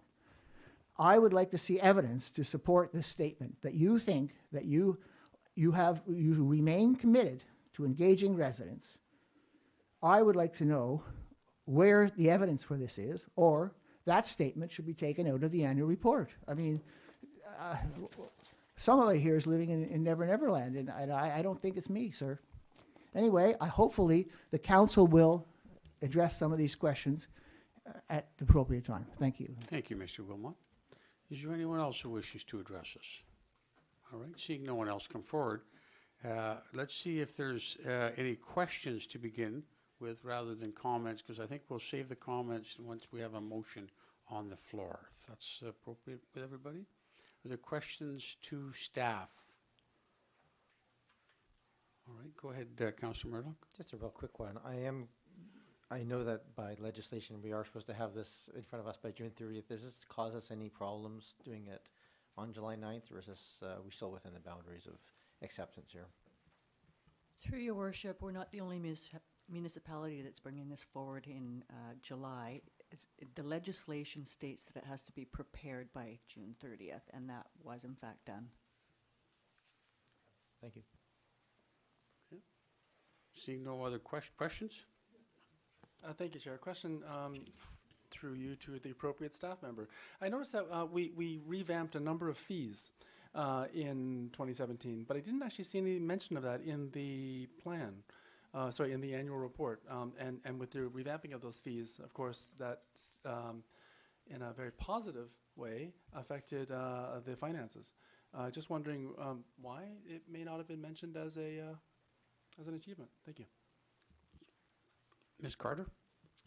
Through your worship, it wasn't stated specifically. However, those numbers are included within the financial statements that are in the annual report. Just a clarification. So, if I understand correctly, they're included in an aggregate way, but the fact that we've revamped all of our fees isn't in there. Okay, thank you. Any other questions? Okay, no other questions. I'm going to entertain a motion. I would first begin that the correspondence with respect to the 2017-18 annual report be received for information. Second. Okay, so moved and seconded. Now, discussion. Okay, ready for the question then? No. All right, Councillor Zelko. Yes, thank you. First, I guess a discussion around is more discussion for questions? Sorry, where are we? We don't have a motion on the floor, right? We just had a motion on the floor. Which is to receive. That's right. So it's to receive the correspondence on the report. Is that what I heard right? No, just to receive the correspondence. Just the correspondence that has been received, yes. All right, thank you. I have no discussion about that. Oh, I see. You said with respect to the annual report. Okay. So, questions about receiving correspondence? Discussion? Discussion about correspondence. No? All in favor? Opposed? Unopposed. Move that the 27 annual report be received. 2017 annual report? Yes. Second. Moved and seconded. Now, discussion on that motion. Is that where you wanted to jump in, Councillor Zalka? You go ahead first then. Thank you very much. So with respect to the annual report, I very much appreciate the public coming forward and pointing out what is being perceived by some as deficiencies. It definitely is an absolutely wonderful report, and I absolutely agree. It looks good, and it sounds like Oak Bay is amazing. And of course, we know what Oak Bay is amazing. But certainly, since we're very close to the finances and close to some of the infrastructure, we know that we have some issues. One of the items that I noticed was missing from this report, and I guess I'd like to ask about it, is with respect to the reserve money that we spent on the housing, not the one on Henderson, but the one on Monterey. I didn't see anything in here about that. Now, I know it was an item that came to council, and I'm not quite sure how to speak about it because it was talked about in an in-camera meeting. But with respect to the annual report, the fact that it's now public, there was nothing in here about that. So I wanted to ask why, and should there be something in there about that? Because actually, or will it be something in the 2018 report with respect to what we ended up doing with it? Okay, thank you. I see two staff leaning forward. Who's got their red light on first? Ms. Carter. Through your worship, I'll start, and Mr. Jones can add his perspective if if he chooses after. The house that we purchased actually occurred in 2016, and that's why you wouldn't see it in the 2017 annual report.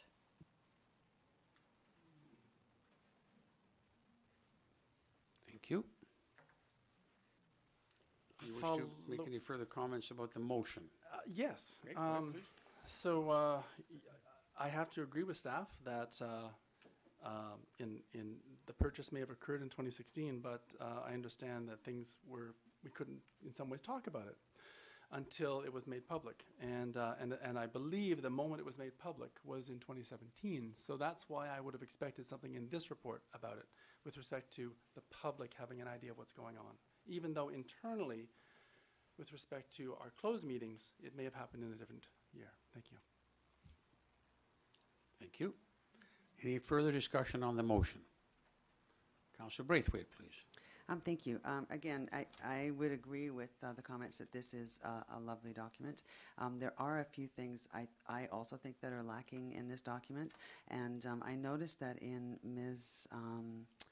Patterson's letter, she included something in hers, her #1 attachment, which was from Central Saanich, and I really quite liked what I saw there, and that was, it says one of their strategic priorities, the good governance, and it went how they had done, whether it had been completed, whether the activity had been completed, deferred, in progress, or something like that. And I felt that that would really answer a lot of the questions that residents might have about where we stand with some issues within Oak Bay.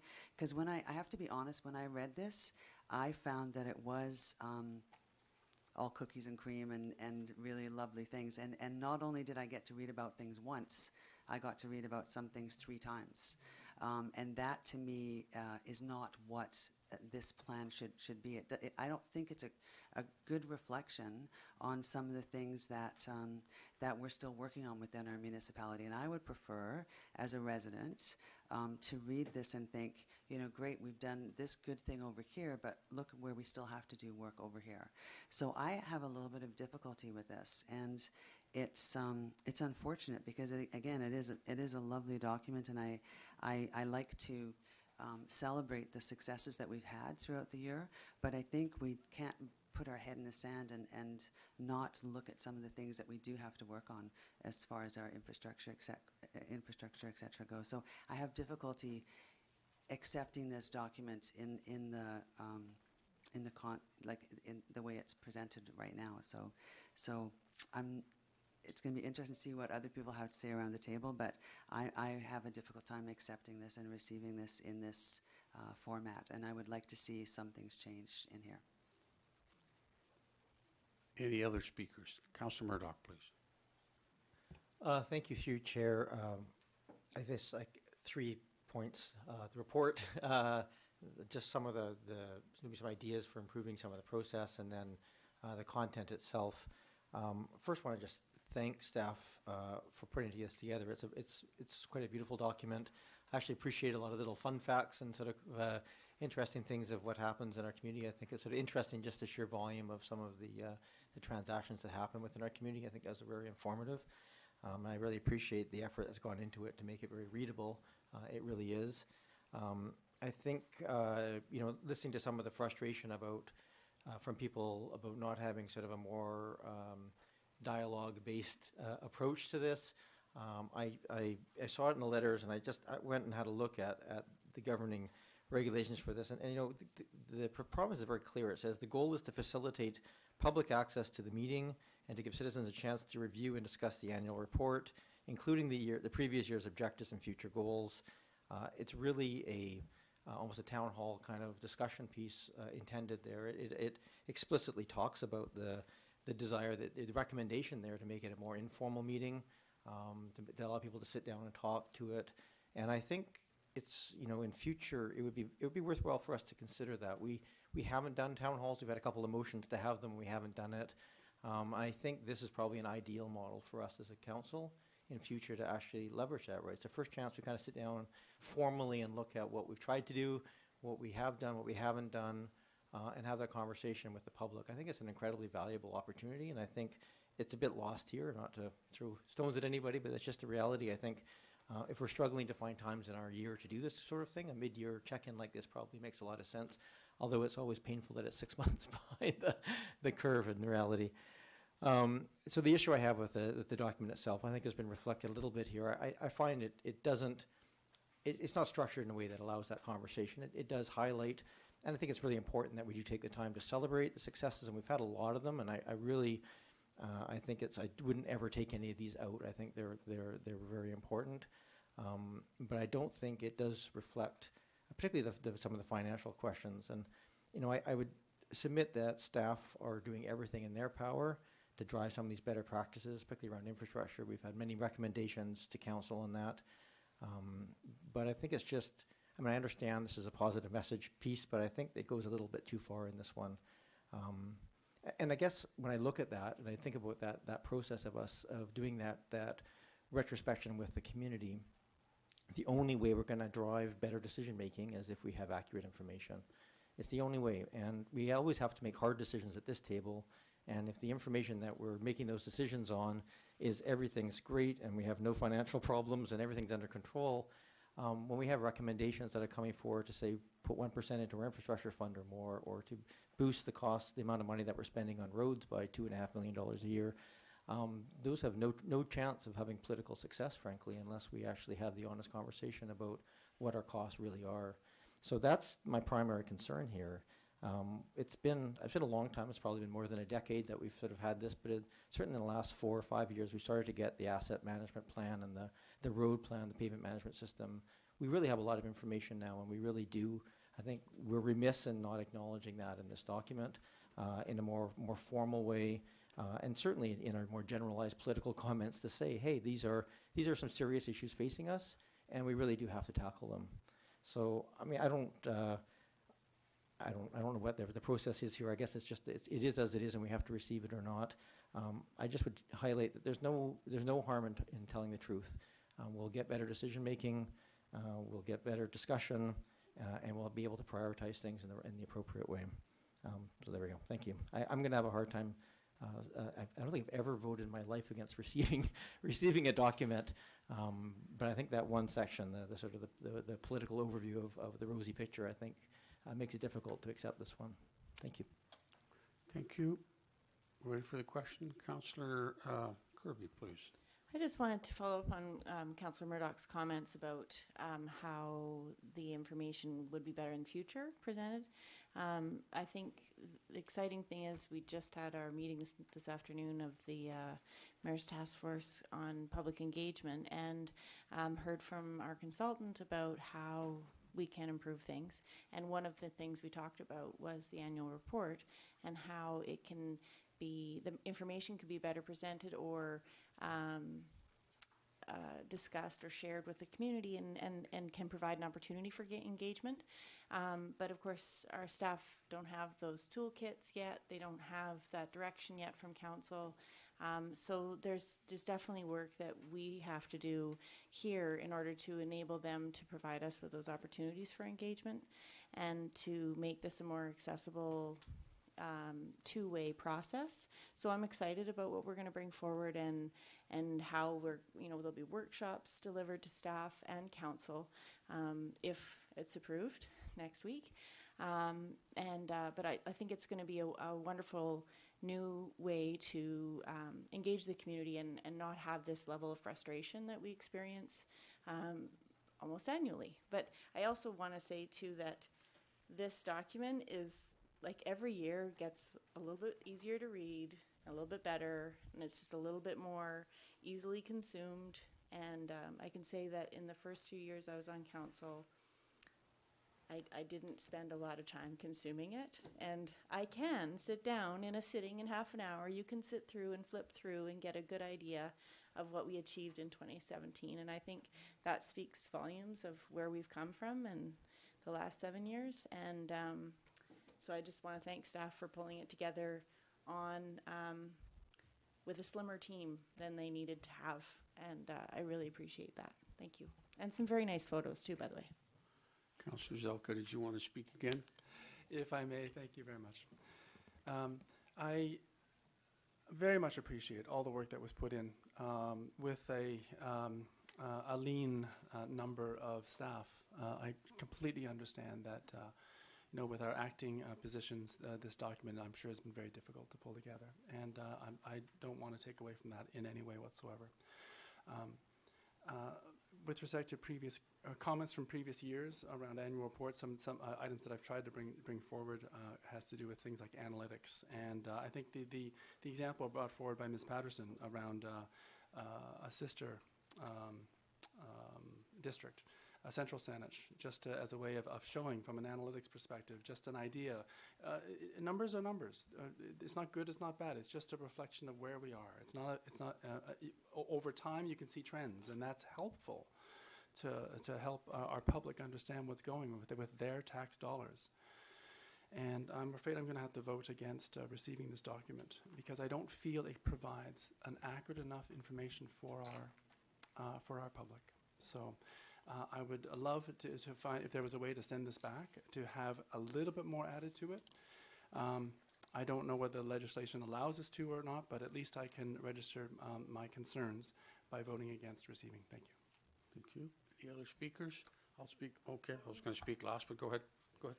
I have a question to staff, through you, Yep. Mr. Mayor. Yeah, to staff. Just in light of the comments that are being made at the table here, I do notice that, by the way, I do want to reiterate, I think staff has done a lovely job. This is very accessible, it's readable, it's pleasant. It's a very inviting document, and I think that's what in part, we're looking for an annual report that's accessible to our community. With regards to the details around some of the information that may or may not be missing, that's the question I'd like to ask of staff is, I do notice that there are some scripts here regarding some of the issues that we've been dealing with, like around the derelict and abandoned boats and the deer management. I do note also that as a council I don't know if this is a question to staff. I don't know if it was in this year or later last year. We dealt with the infrastructure issue, and my memory serves me right. I recall us sending it back, and staff was going to come forward with a plan and budget about how to deal with the infrastructure issue that was presented in the OPS report. And we haven't yet received it, but I understand it's coming in the near future. So my question to staff is, that's not with us now. I don't know what the dates, but is it, there are a lot of very positive things that we're reporting out. It's about what we have done, what we have accomplished. I'm just wondering if staff could speak to it. I don't know if the dates are out of sync for the 2017 or... Thank you. Your Worship, I'll take a crack at that. And it is one of the things that we have to look at because there are a number of dates, and we're really quite careful to make sure if we're reporting on something in 2017, that's something that happened in 2017. The decision to buy the Monterey House was 2016. A decision was made in 2018 on how to proceed with it. So in 2017, really, there's nothing. And I don't want people to think that that's a cop-out, but it's clear. We want to make sure that we're reporting on things that happened in the year. I think there's some good feedback here, and one of the things we're really committed to do, and we're trying to do a better job of, is measuring. But that takes resources and capacity. And I'll use one of my examples. So one of the things in the strategic priorities is that we're going to provide corporate-wide education on the Freedom of Information and Protection of Privacy Act. So we did that, and to be honest, all I did was put a tick in the box and say we did it. And I know that we've made improvements, but really that's not, I'm not happy personally with how I would report on that. I should be able to say to you that in 2017 we had 1,000 routine requests, 50 FOI requests, and because of the training, this will be next year, we've reduced the number of FOI requests because we've been able to respond directly at source to those things, and we've reduced the amount of time. So those are important things to do, and those are things we want to do, but they do take capacity and resources to make that happen. Thank you. Thank you very much. So I'm just going to speak to it finally. I pulled out the 2008 report, annual report, and I can tell you it's opaque. Nobody can sit down with this and really, without spending maybe 100 hours trying to figure it out. This isn't something that our community would have read. It was just too thick, too there was too much whatever bureaucrats speak. There was too much of that, okay? And we have worked very hard over the last 10 years to make it accessible. And I thank, as others have, thanked staff for their professionalism and trying to come up with an accurate report. So, and I think we have to understand this is supposed to be an apolitical report. It's not supposed to be something what we think should go in it as councillors, because then we start and pick and choose what we think will support our particular view or particular ideology or a particular leaning. That's not the purpose of this. And I think once we get into that, then I think we get a report that people are much more suspicious of. You know, how much influence was one there? But having staff do it in their professional way, and they try very hard, they might have 1,000 facts before them. They can only put in 250, let's say. They've got to pick and choose because there's so much information out there, and it's all available, right? So, call a question. All in favor of receiving this report? Opposed? Councillor Braithwaite, Councillor Murdoch, and Zelka opposed. It passes. Thank you very much. And I might just comment on the slight that one of the speakers said about our staff. And I think they are professional. They are committed to providing us with the best information. And it's really not fair to have slighted them in that way. So thank you very much, staff, for what you do. Okay. We move on now to council strategic priorities. And there is a recommendation there. And this is a quarterly update that we get where we are on these. These are strategic priorities we set some time ago. And we get a quarterly update of where we are. This is this quarter's update.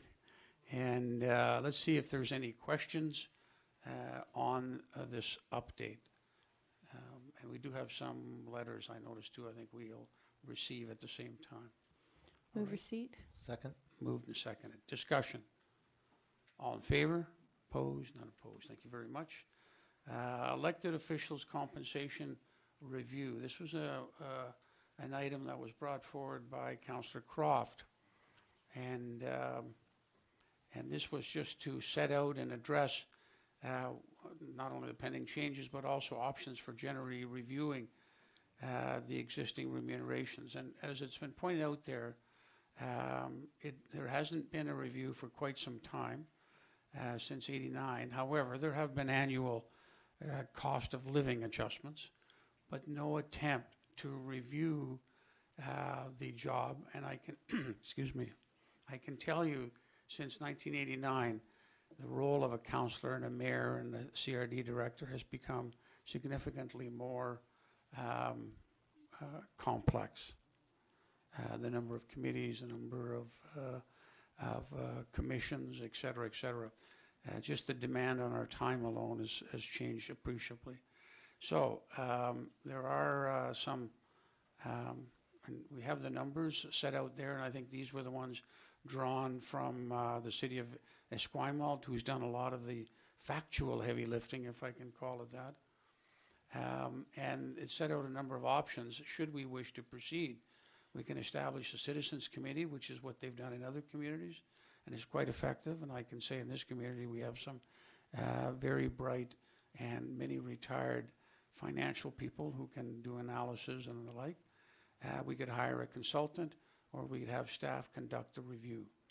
And I think the intent of the motion was really to have something in place January 1st. So nothing that would apply to us, but would apply to future council and a future mayor. So with this then, Ms. Carter, I know you presented, you signed it off and it was prepared by Mr. Jones. Is there anything either of you wish to add? Mr. Jones? Your Worship, I think what we intended was to provide you some information to help you kind of in the next steps, because whatever steps you choose will require more Another analysis report. and work from us. So there's some suggestions here you know, just for the benefit of the audience. This is something that council has to do. They have to set their own pay. And that's a very difficult and challenging thing. But at the end of the day, there has to be a bylaw that you approve for that. So I think everyone recognizes that's a challenge. So there's two issues, I think, from staff's perspective. There is a base salary discussion. Are you getting paid the right amount now, or is council members getting paid the right amount? To be honest, when you look at the numbers, we've in Oak Bay fallen way behind. That's not a good thing or a bad thing. That's just a fact. And people have different views around if that's a good thing or a bad thing. And the second one is around the change in federal tax law that is going to result in the elimination of the 1/3 tax-free portion of members of council's salary effective January 2019. And that's, to be very honest, that's a significant reduction in what people get paid. And I know most municipalities, we talk at a staff level, are looking towards increasing the take-home pay of members of council to offset that change in tax policy. So what we're looking for is a little bit of suggestion. You know, at the end of the day, we think if you could establish a policy, which basically you had in the past, but it was just a bit outdated, didn't kind of keep up with things. But if you could establish a policy in a way that, you know, you have to maybe revisit this decision every 4 years for the next council or something like that, that would be helpful. Make it a rational policy, and people, again, will have different ideas of what the right number is. But, you know, you can do it in a rational, logical way. And so there's a draft policy that nothing that you'd have to agree with, but just ideas of things you can do. So really, at the end of the day, we're just looking for a little bit more guidance from you so we can move forward with your preferences. All right, thank you very much. So really, I suppose there's the basic question, which is, do we want to do any review? And there seems to be two areas review. We can do one or both if we decide to do something. We could do one, both, or neither. So one is the changes that the tax has resulted in will be effectively a significant reduction in the pay. And CRD has decided to take a figure and just to kind of balance that back out. So we could do that. And if we want, the other option is, do we want to have a general review? And that's where those three options, consultant, citizen group, or staff, come into play. So I suppose the first thing should we be going down this road at all? Is there a consensus one way or another? Yes. I see a nodding of the head, and I see a wobbling of the head, and I see the shrug of the shoulders. Okay, let's have a motion then. That's the simplest way to do it. Councillor Kirby. Okay, yeah, go ahead. Sorry, can I ask a question on the report first? Okay, yes, yeah, go ahead, please. Thank you.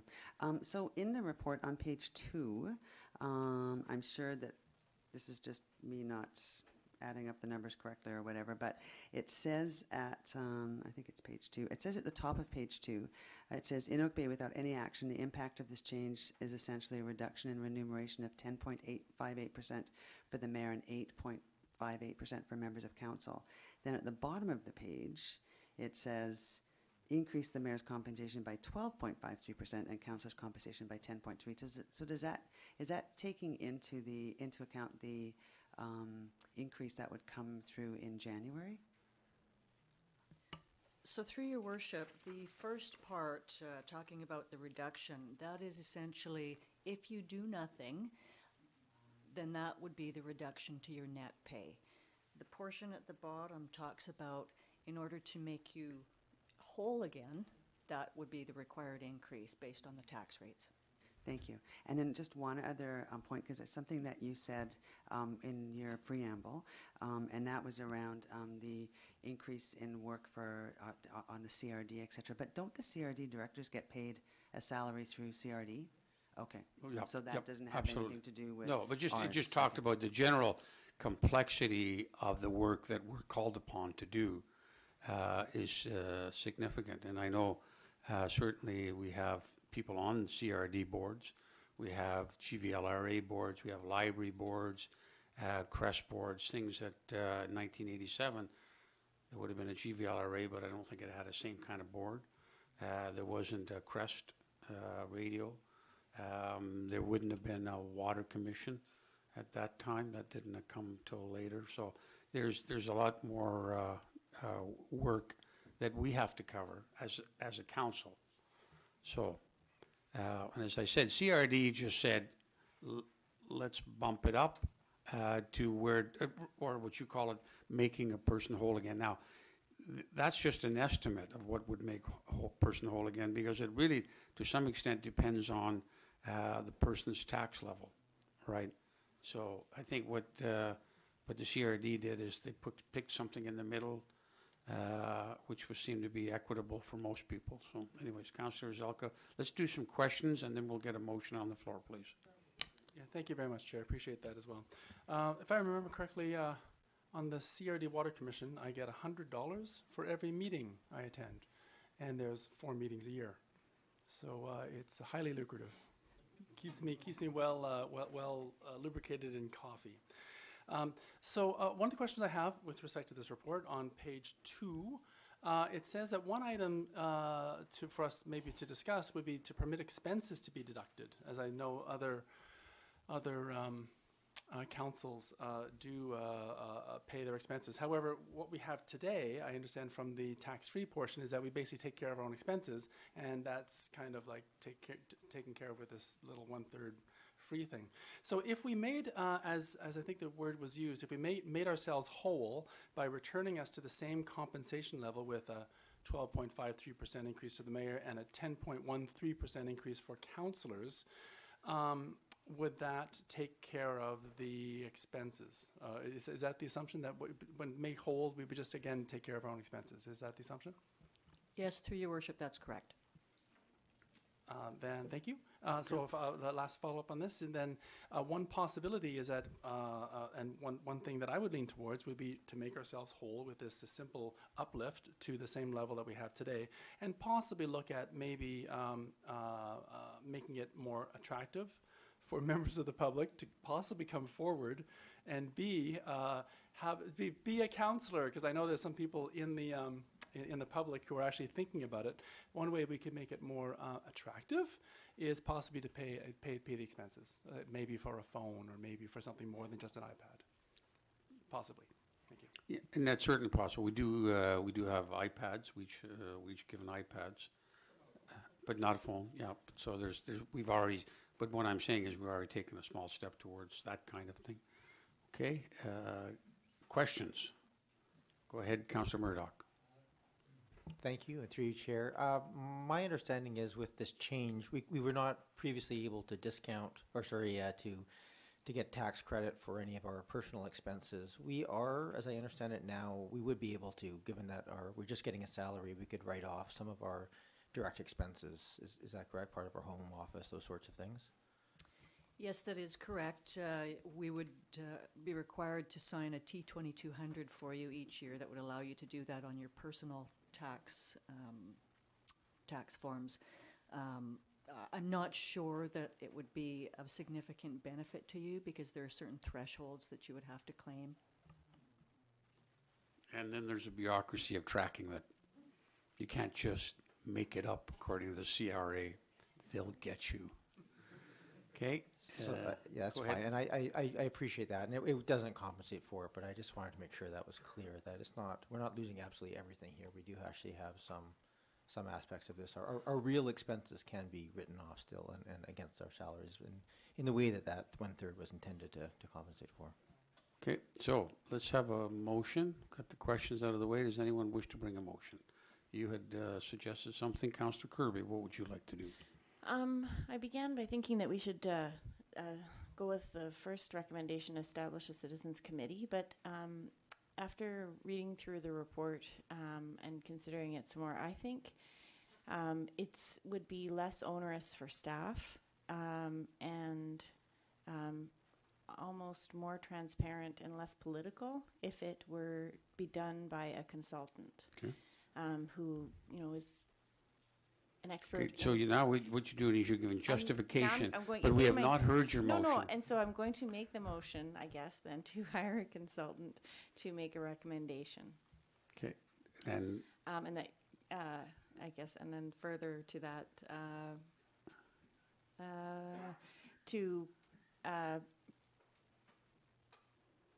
to review remuneration and the pending charges to the federal tax law that will take effect in January 19, and will have the effect of reducing locally elected officials' compensation.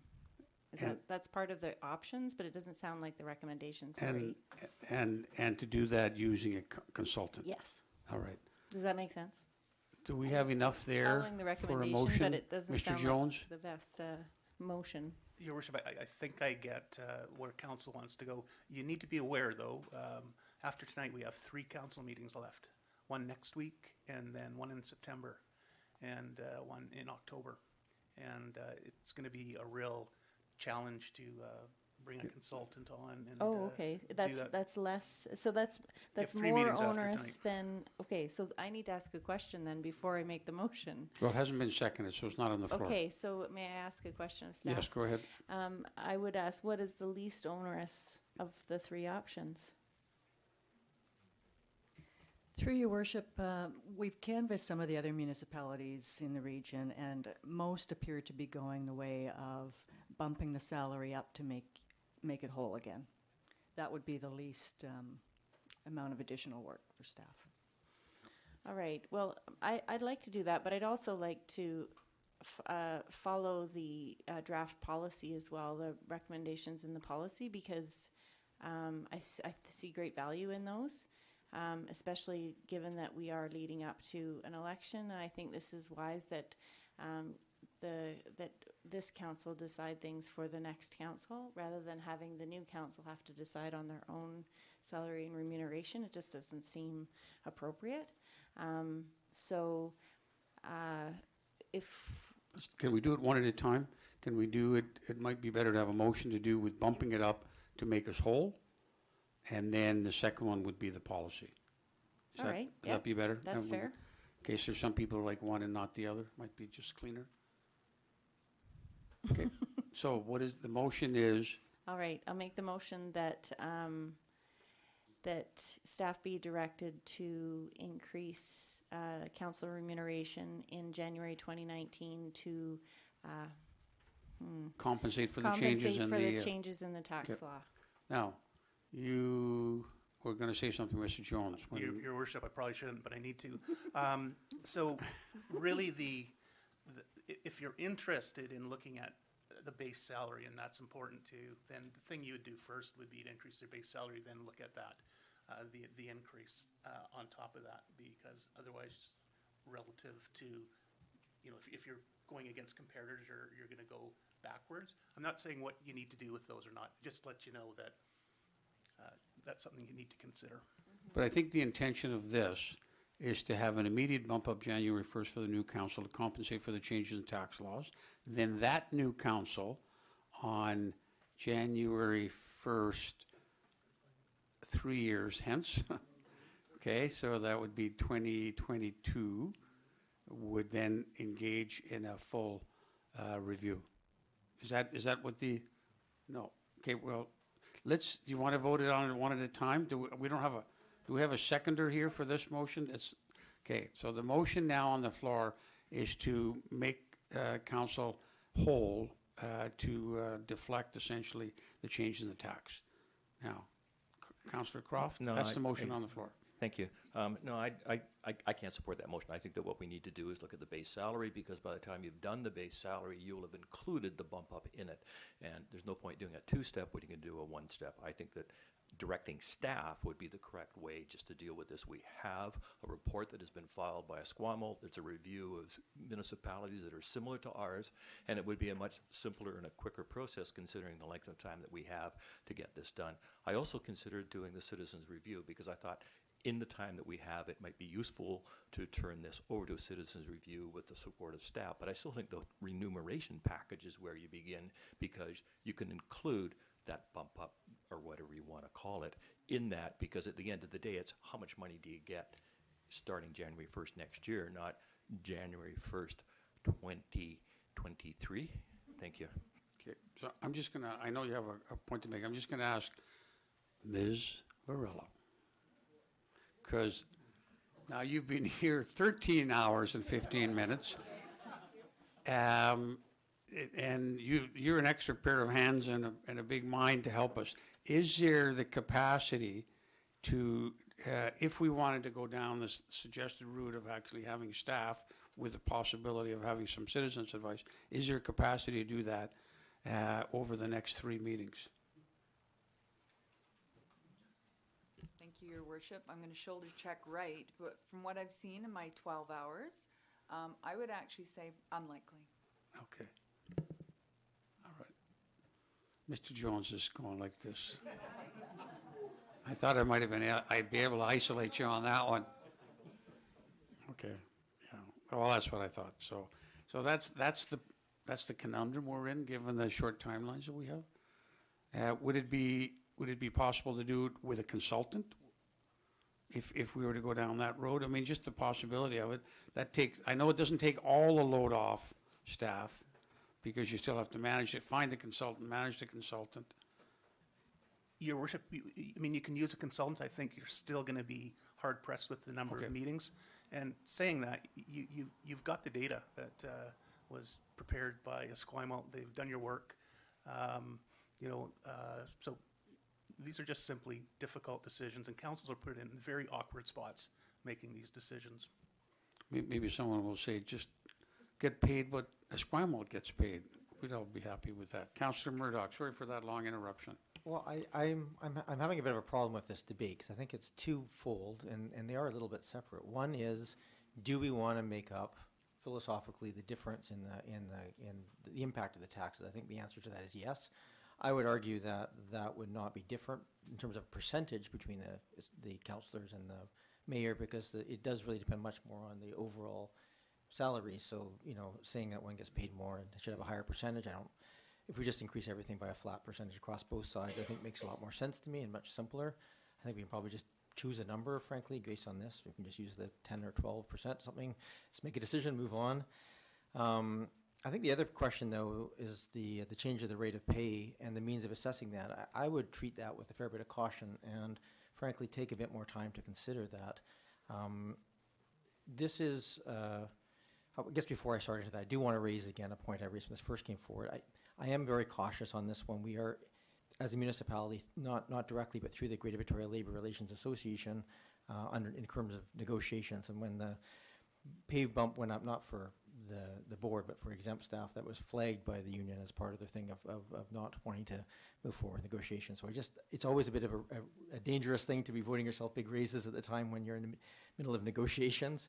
But I think the bigger question here is, we have had a tradition in Oak Bay for a very long time. We didn't get paid, mayors and councils didn't get paid at all until the 70s. We've traditionally been underpaid relative to our peers. Hi.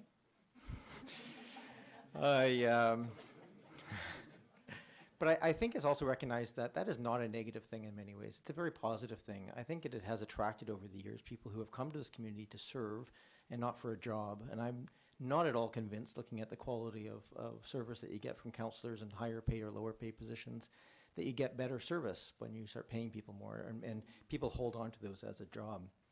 I also have I've seen no correlation in quality versus the compensation package available. I also really fundamentally, every time I've seen similar comparable jurisdictions, they all magically come back with the fact that you're grossly underpaid. And Esquimalt gone through this as well. And I would just point out a couple of things on this report that Esquimalt put together and a consultant or staff gave them the answers for. It says they're underpaid and everybody else gets paid more, but it doesn't actually relate to the local coverages here. And I just went through, the Grumpy Taxpayers, I guess, recently put out a thing here. We're within, our pay as council is within $1,200 of 9 of our peers. Most of them are within a few $100s. We're actually paid to the $6,000 more than 2 of our peer jurisdictions in the region. The only outlier, I'm excluding Victoria and Saanich, which essentially have full-time jobs. The only outlier in this region is Esquimalt. Esquimalt gets paid $7,000 more than we do in Oak Bay, but that's the only one that's that big of an outlier. And this is what happens when you do these kind of comparators. They all go through and choose the ones that are high paid, and they don't necessarily reflect the fact that, in the report here, it says that Cranbrook is the same sort of size and gets paid twice as much, but it doesn't account for the fact that because it doesn't have a regional district, they cover those things and they have a salary or a budget twice as large as ours. So there's outside pieces in that I think we have to sort of consider that. So I'm not sure if anybody sitting at this table would say that the voluntary boards that they sit on, we all sit on them through the region, if they work any worse than the paid boards. I haven't seen that the library board or the GVLRA board as voluntary boards are any less functioning than the CRD board, for example, which gets paid quite well. So I think I would just point out that I think we go down this path with a certain amount of caution, both in the process that we use because it can result in dramatic changes. 2, it inevitably, if you're doing comparators all the time, results in very large increases. And 3rd, I think it won't necessarily have the necessary impact.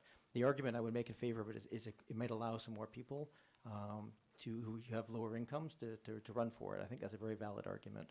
But I think that argument has to be made very clearly. We have to debate that if that's worth the other trade-offs that we have within this. So I'm very comfortable with the CPI index model that we have here. I think we should increase it on a one-time basis, but I think we go down the path of then doing some dramatic change quite carefully and not just saying, well, just do this and do it and have it done in 2 months' time. I think that's a very dangerous path. Okay, we just a reminder, we don't have the bigger question in front of us. It's only the question of do we balance out the tax changes? So let's just focus on that, not the bigger issues. Okay, ready for that question? All in favor? What does that look like exactly? Is that the numbers that are in the, sorry to interrupt, but is that the numbers that are in here, the 12 and the 10%, or is it more of a flat increase across the 2? Currently, it would be the numbers that are in the report unless directed otherwise by council. Can I make an amendment to change that to 12% for both? I think that's the... Sorry, 12% for both? For mayor and council increases.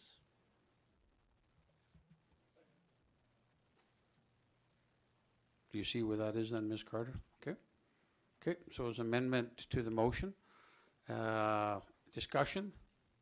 All in favor? Opposed? Not opposed. Main motion now, which is 12 and 12. All in favor? Opposed? No one opposed. Okay. No one opposed? Thank you. Any other motions on this issue? Go ahead, Councillor Kirby. I think I would like to make a further motion that would, this is difficult, direct staff to begin the process to, or maybe we have to just examine a policy, add it to the strategic priority session, because I don't think I can just pull out a motion right now, can I? Okay. So that's entirely different? So your motion is to refer the draft council to a future priority session. Yeah. Good. Second. Thank you. Moved. Second. Discussion. Go ahead. Yeah. Go ahead. I just want to make Councillor a Kirby. comment that as I don't intend to run next time, I think this is important. It's important for everybody to recognize that I think this is a barrier. If financial remuneration so low as it is a barrier to people with lower incomes. Okay, I'm going to stop you there because that's not the motion. Okay. The motion is just to refer this to The policy. Just refer the policy. Yeah, but I You're wanted to talking about comment the about the substance of the policy. Yes. Yeah, Can I and that's discuss something it? that can be done later on. And I won't be around to discuss it, You, so I was you will hoping be. to You'll have be a able to come to that last microphone word. for 3 minutes at a time. Oh, Absolutely. I can hardly All wait. right. So let's. So I'm. Okay. I think we have a motion on the floor to refer that policy to the next priority session. All in favor? Opposed? None opposed. Thank you very much. We still have lots to do. 11, the quarterly report. We have, I think, a different one than was on the agenda. I think there was some error or something in it. We have it at our seats and it was made available to the public. Are there questions on that? Move Okay. receipt. Move receipt. Moved and seconded. Is there a second? Yes, thank you. Discussion. Go ahead, Councillor Zelko, please.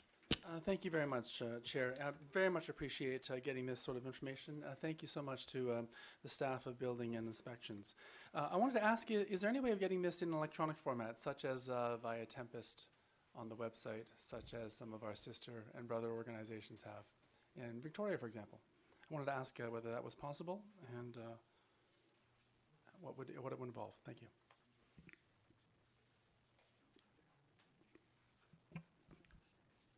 If I understand the question correctly, you're asking if somebody could just go online and determine how many applications were active at any given time. Yes, such as in Victoria, where I think it's through the Tempest, one can actually pull up all of this information and more. We do have the Tempest application, but we don't have the components of Tempest yet that we can link it to our website to be able to do that. So at this time, no, unfortunately not. Is there any idea what it might cost, or is it possible to ask a question as to what that might cost to bring something like that forward? I'm afraid I don't have that information. Okay, thank you. I have a motion on the floor to receive this. All in favor? Opposed? Not opposed. Thank you very much. The next item is number 12. That's to do with 2072 Carnarvon. Is there any representatives or the owner of Carnarvon here? All right. This was up before us on a previous occasion, and I think we put it off so you could have a chance to discuss this. You had that chance, sir, already. I'm going to, before we make the motion, I'm going to allow the person against whom we're about to place this to speak to us on this. Is that fine, Mr. Jones? Yes, Your Worship. Should he so wish. Do you wish to address us before we consider whether or not to put a Section 57 notice on your property, sir? Yes, please. Okay.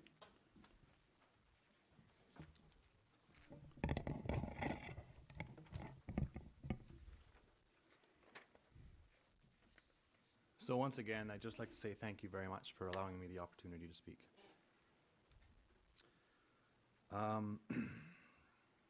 There were two options provided towards council.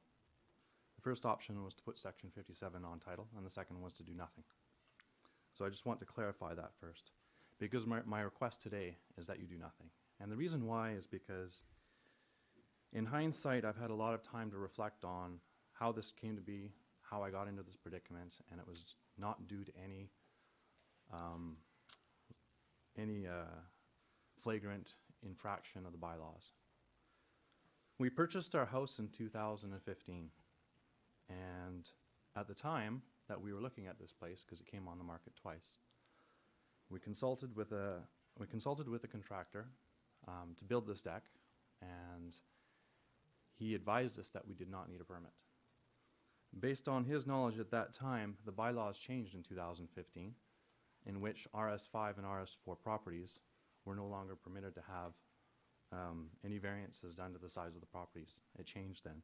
And part of the reason it changed then was because there was a report, as I did more research on it, that decks were not to be included, were to be included in floor area ratios, because the community benefit of decks and balconies is seen in encouraging the use of outdoor space. However, high decks can impinge on the enjoyment and privacy of neighbors and take up space that would otherwise be green space. I have letters from all of my surrounding neighbors that say that they have no problem with my deck. I have planted 2 apple trees, 2 pear trees, 2 plum trees. I have more canopy footage in my backyard now than I have square footage extra because of that deck. Furthermore, it has increased the capacity of my children to enjoy the outside, to enjoy the backyard, and to selectively eat fruit whenever they like from their own backyard. So in many ways, I don't see how this construction of a deck has transgressed the spirit in which this bylaw was created. I have houses being constructed nearby that exceed the square footage of the 2,400 square feet in those areas because they're using full-size basements. And I understand that, you know, the laws are the laws. I understand that the rules are the rules. The only thing I'm asking is council's pardon and council's forgiveness in this case, because I feel like me and my family sort of slipped through the cracks as we bought the place at that time. If council decides that they want to put Notice 57 on title, I respect their decision, and I will look forward to a future date and time where I can tear down the house and rebuild it according to how I like it. If not, I will continue to work with the city and District of Oak Bay on any future engagements I wish to have with the house. I wish to completely change the exterior of the house. I wish to turn it into a Tudor-style fashion. It was built in 1912, and I don't have any desire to tear it to the ground. That's all I have to say, and I thank you for your time. Thank you very much.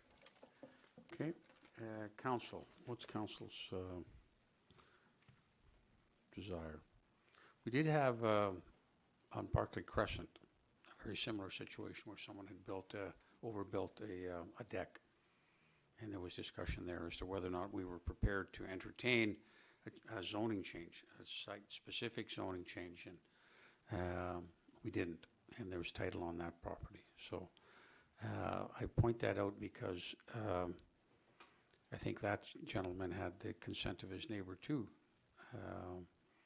and what is our goal in terms of treating like alike. So that's the issue I raised for us.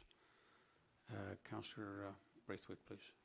Thank you. Through you, Chair, if I could just ask a question of staff in regards to the report. So in the report under analysis, it says specifically the complaints regard a basement that was renovated, a deck that was constructed, and a decommissioning of covered parking. No permits or other approvals were applied for or issued by the district. So, but the speaker was just speaking to a deck that was constructed, not to the other things that are listed here. So is that the only thing that's in question, is the deck? Through your worship, it would be all of the items that are listed in the staff report. Works were undertaken with no building permit. Okay. Thank you for the clarification.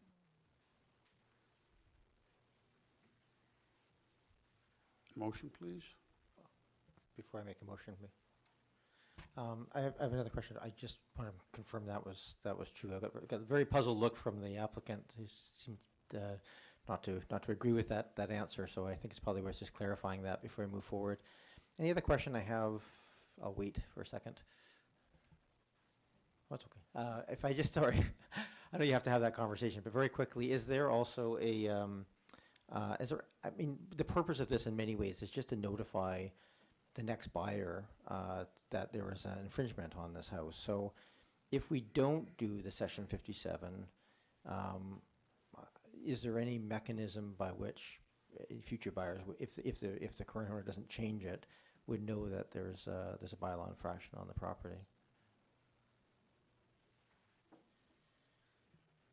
If a future owner chose to do their due diligence and came in and spoke with staff, we could advise, that we potentially didn't have a building permit for certain works, or that the property was over floor area. But if we're talking, 10 years into the future, I can't guarantee that it's the same staff that have the knowledge of that application, or if that property owner is even coming in to ask the question. So I can't guarantee that they would get the information. Okay, then back to the first question that was asked, just to confirm, what is the status of the work?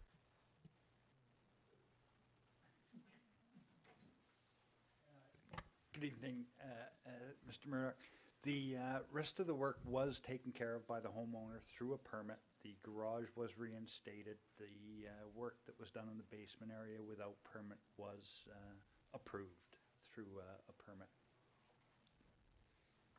So we're essentially down to the deck. That's correct. Okay, thank you. And can I just get an understanding of what the impact of this is to both staff and to the homeowner? If we apply a Section 57 covenant on this, is there cost to the municipality or to the homeowner in this process, either to add it or to remove it? There would be a cost to the municipality to place the notice on title. What that number is, I'm not sure. 35? Yeah, I think it's about $35. Okay. Okay. Thank you. Councillor Ney, please.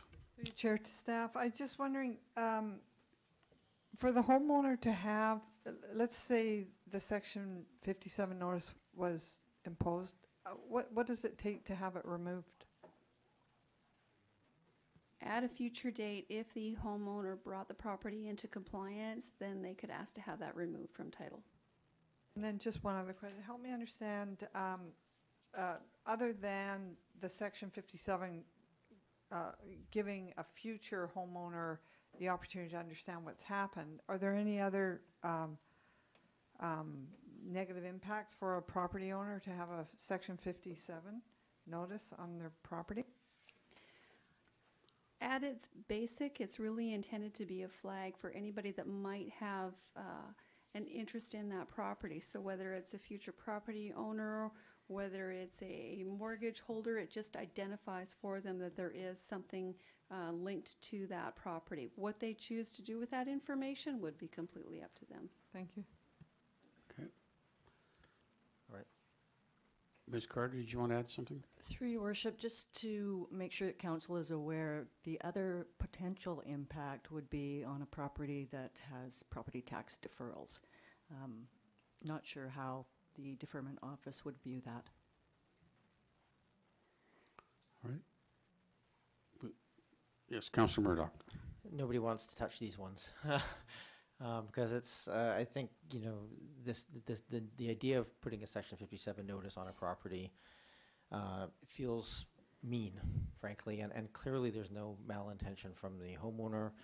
They have the property, they did things in good faith, and there's no, you know, they've where they could, within reason, make changes to it, and I understand this is a very difficult deck to change, as it is.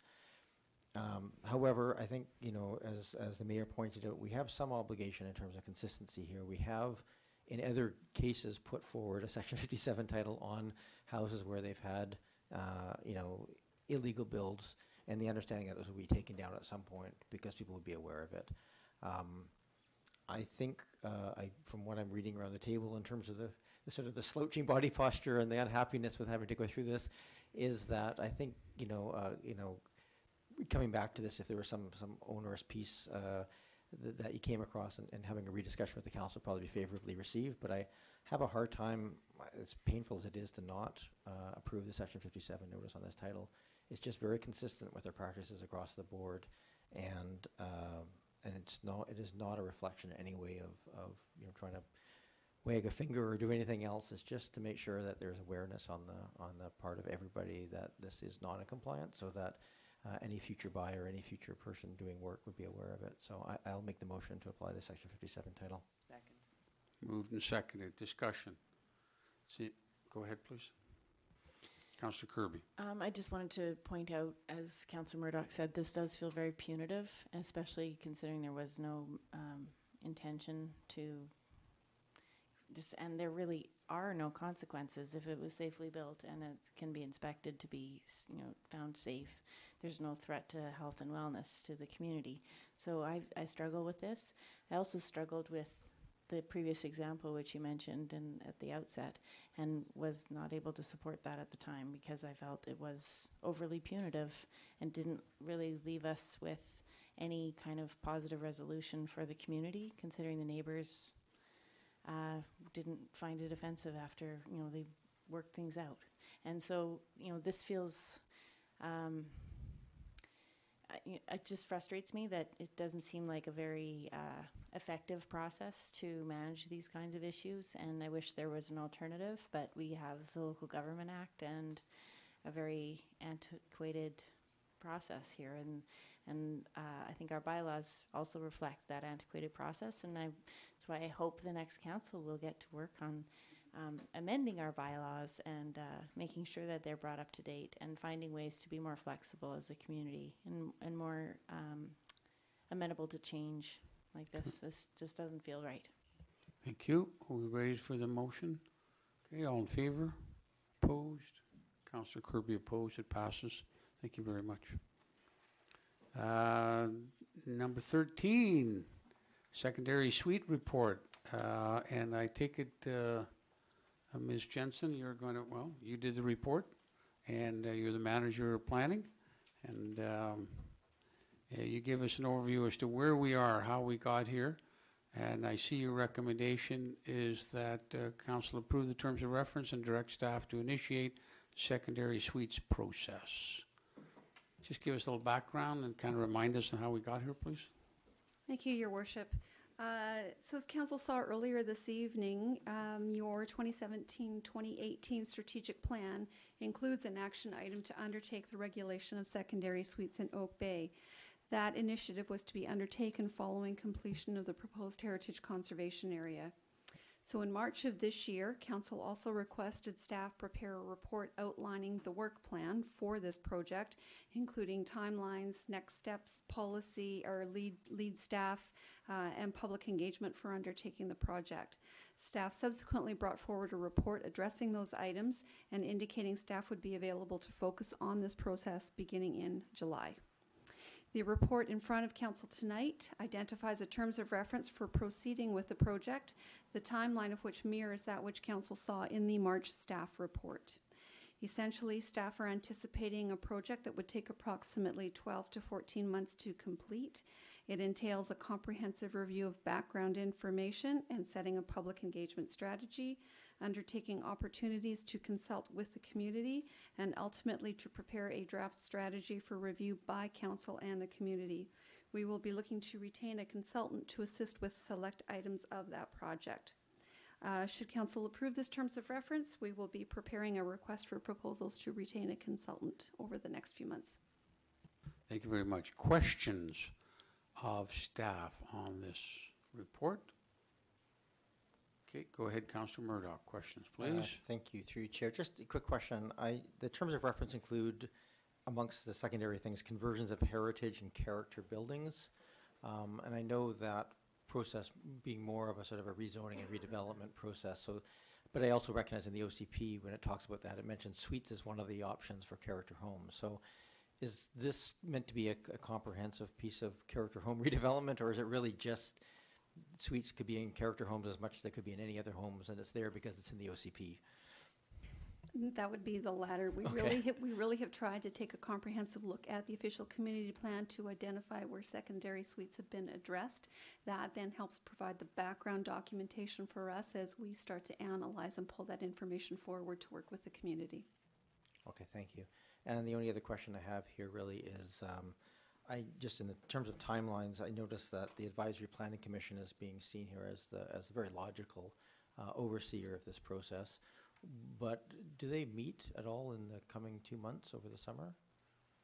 No, the Planning Commission does not meet in August.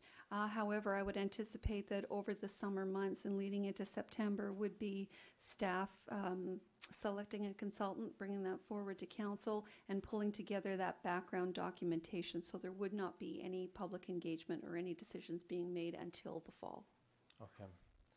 And when this went sort of through Chair to Ms. Jensen, when that consultant selection process is sort of essentially comes to Council or approved by Council, then we're locked in for those funds. Is that correct? That we'd essentially have to pay those funds out as part of that contract? She's pointing at you, Mr. Jones. Your Worship, I mean, there's all sorts of conditions and contracts, but normally, yes, once you've committed to a firm, you would continue to have them work. Okay, thank you. Okay, any other questions? So we'll look for a motion. I'll move the staff recommendation that we approve the terms of reference and direct staff to initiate the secondary suite process. Second. Moved, seconded. Discussion. Councillor Zelka, I think I saw first, and Councillor Braithwaite, please. Sorry, I guess I didn't get my hand fast enough for questions. I just wanted to confirm with Well, you staff. can ask questions too. I appreciate that. No problem. I just want to confirm. I didn't see that it mentioned specifically within this report, but when I contrast this with the strategic plans and also with the items in the annual report, I know one of the other items we have has to do with regulation of short-term rentals. I just wanted to confirm, and I'm wondering if there's a way that we can make it very obvious that, so as not to confuse the larger body public, that this, in the intention of this is specifically for long-term secondary suites for long-term rentals and has no impact whatsoever on short-term rentals. I was wondering if there's any way that we could address that, please. Ms. Jensen, can you deal with that as a question, please? I believe the intent, both coming out of policy and the community plan and from what we've heard from council, that we are talking about secondary suites as a long-term rental program. I would also anticipate that discussion will be held through the engagement that we hold through the process to further fine-tune what that looks like specifically. I very much appreciate the way you sort of worded that. I would hope also that the policies that we derive will speak specifically to that, so it's very clear that this is not a short-term rental regulation process. Another question I have for you is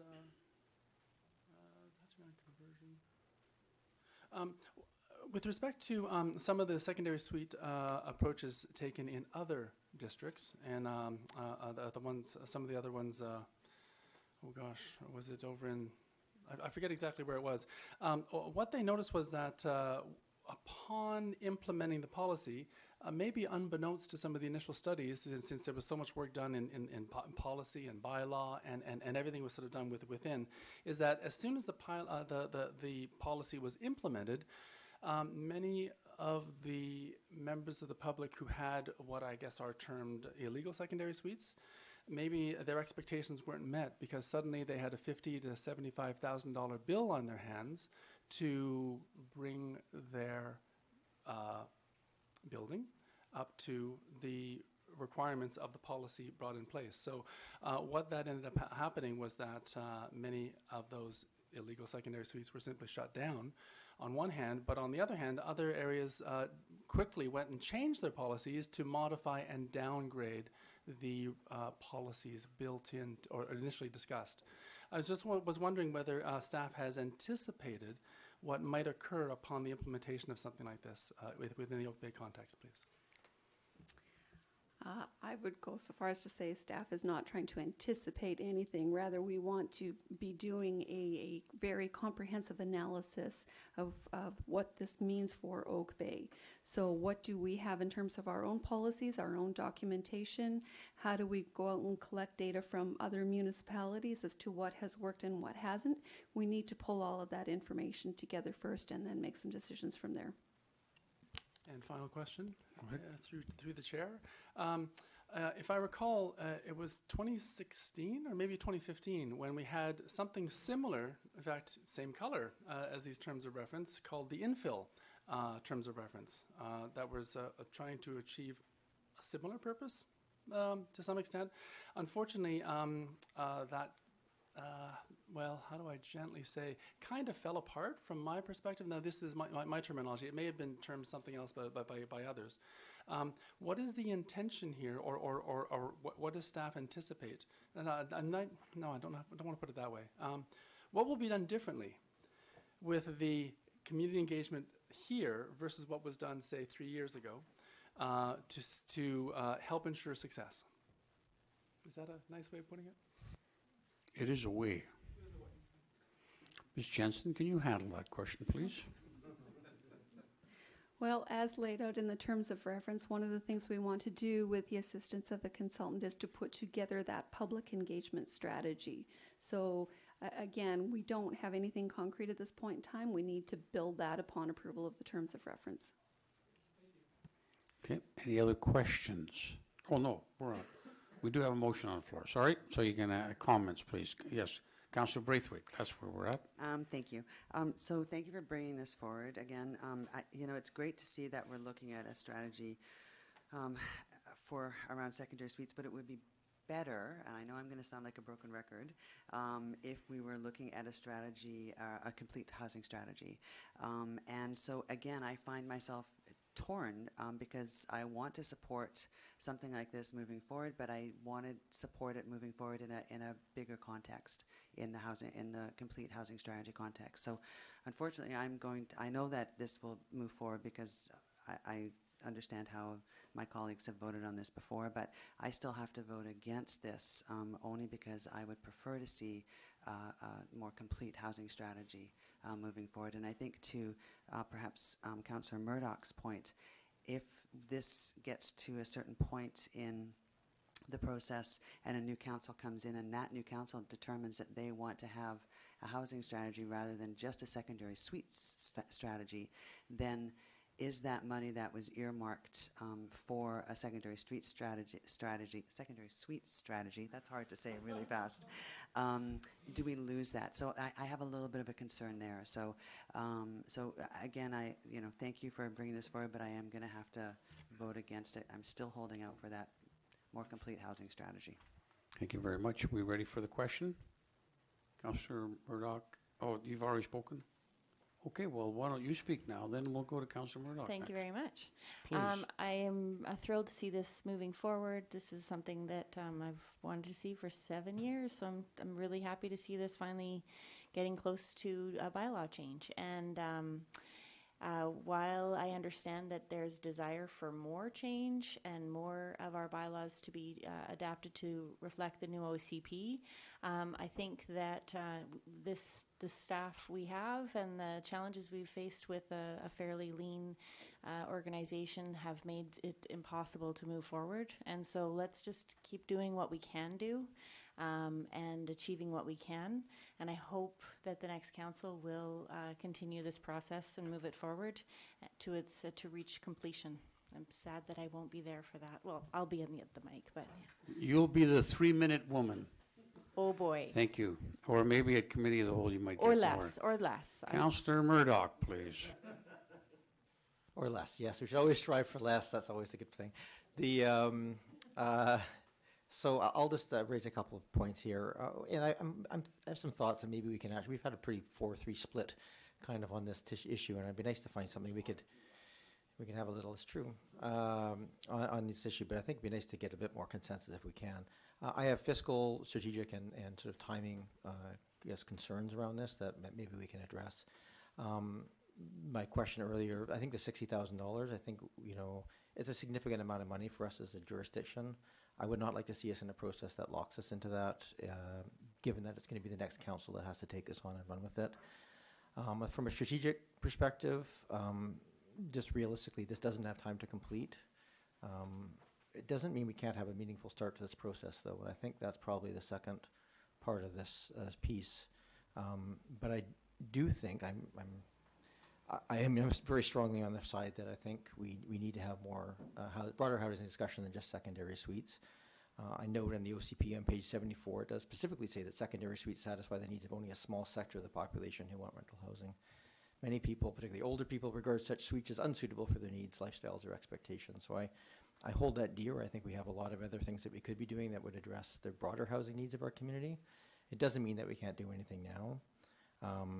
But I also don't want to hamstring the next council. I think there's a very good chance that they may want to take on a broader question of this and include secondary suites in a broader housing discussion. From a timing perspective, we're on July 9th. We're 93% of the way through through our mandate as the council.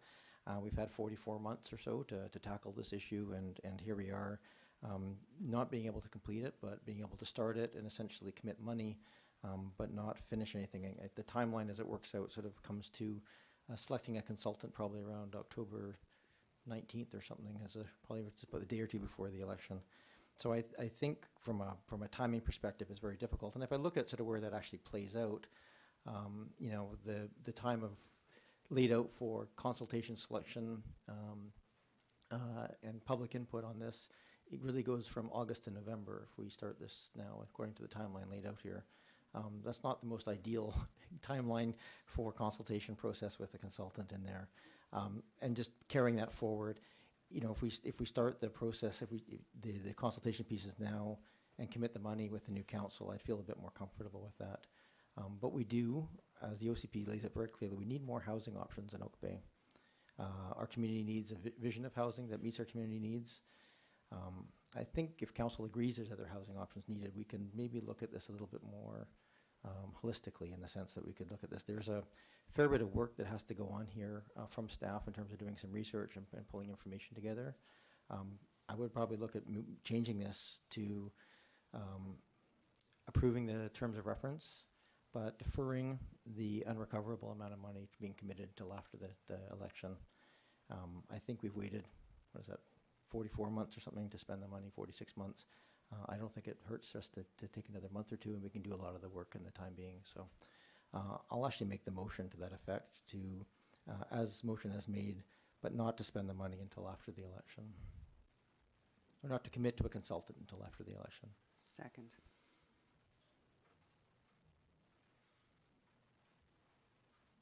Okay. Yeah, I guess it's, Mr. Jones, I know you don't like to help me on these questions about whether or not it's out of order, not out of order. But I approve the terms of reference and direct staff to initiate the process. Doesn't really speak to when the monies are going to be paid out. So I will rule it's in order. And so it's an amendment that would come at the end of the sweeps process, but not to commit monies. Can you give us the wording of that so we know exactly what it is, please? Yes, somewhere I have in my notes. But today, the portion of the process that would commit the allocated funds until the next council is sworn in.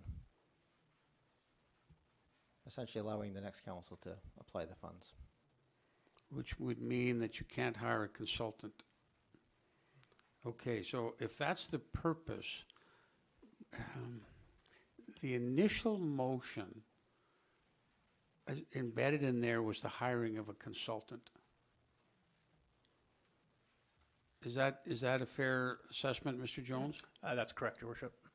And this amendment then undermines that, the very essence of the motion.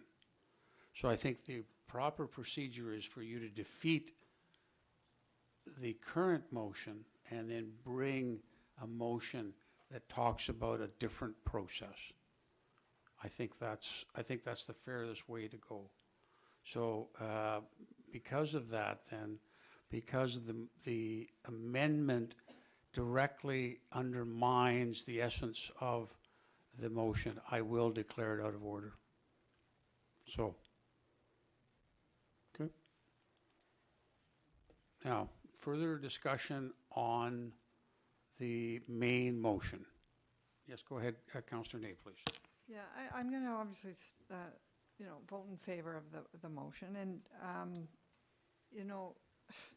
the thing about the secondary suite, I'd like to speak to why I don't support it to go into a housing strategy.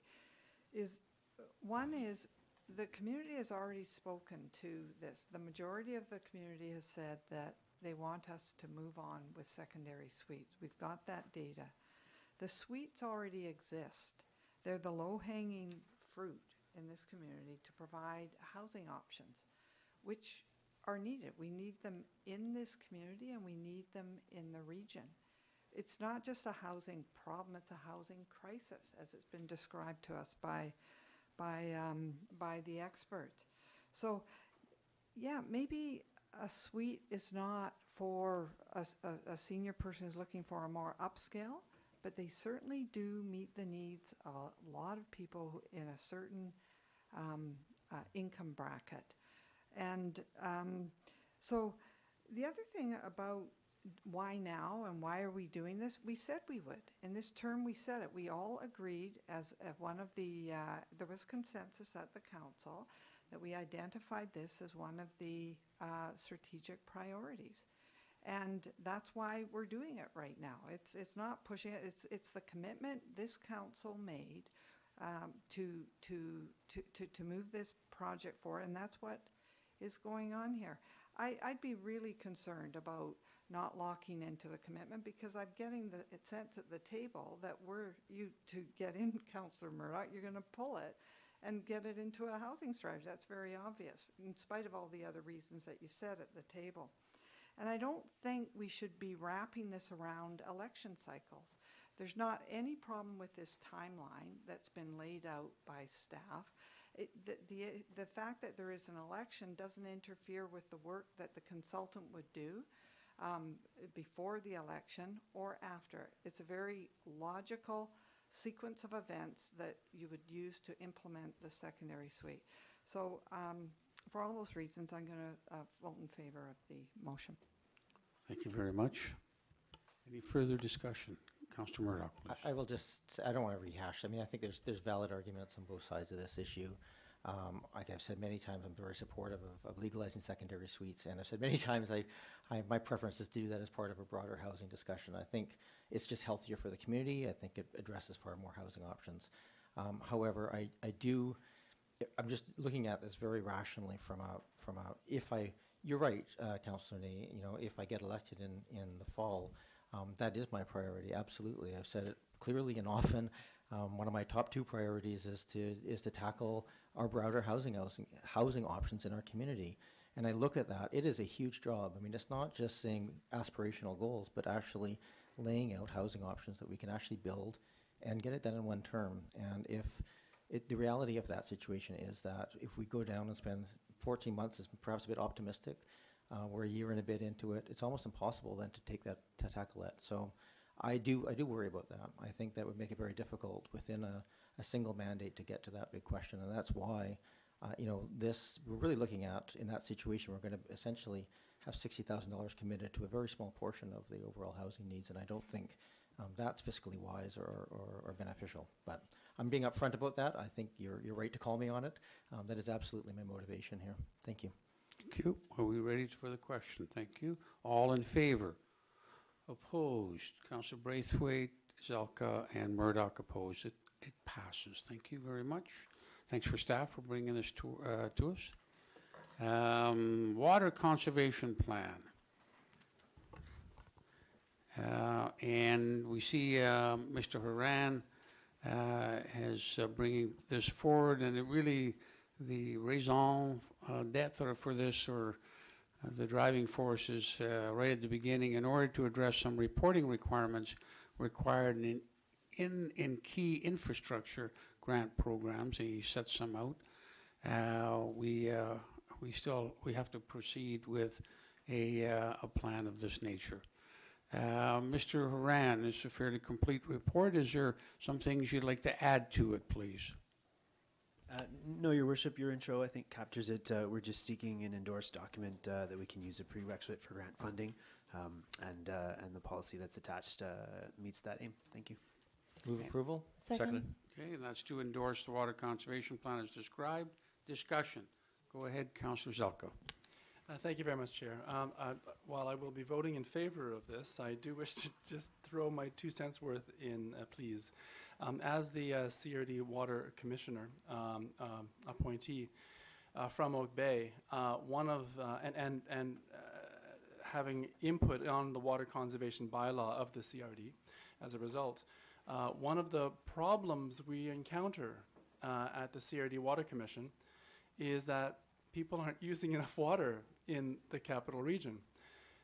So I understand Ottawa or the bureaucrats wanting us to be water smart and wanting us to reduce our water consumption in general. That's a very good thing. But with respect to Victoria's reality and with respect to all of the wonderful work that was done by our predecessors, such as the mayor, when he was a water commissioner, raising the dam and putting so much capacity at our fingertips. Unfortunately, at the same time, everyone's putting in very efficient toilets and very efficient showers, and so we now have all this water and all of this debt and less and less of an ability to pay. So I just want to vent that while I support this, it's going to be causing us a problem. Thank you very much. Thank you very much. Any other comments? I'll make one or two. Thank you very much for recognizing that the commission that I chaired raised the level of the reservoir by 80%. You forgot a couple of other things about ultraviolet and a whole bunch of other things. I won't get into that. But here is the counter to that we're not, we have all this water and we should be using it and selling it.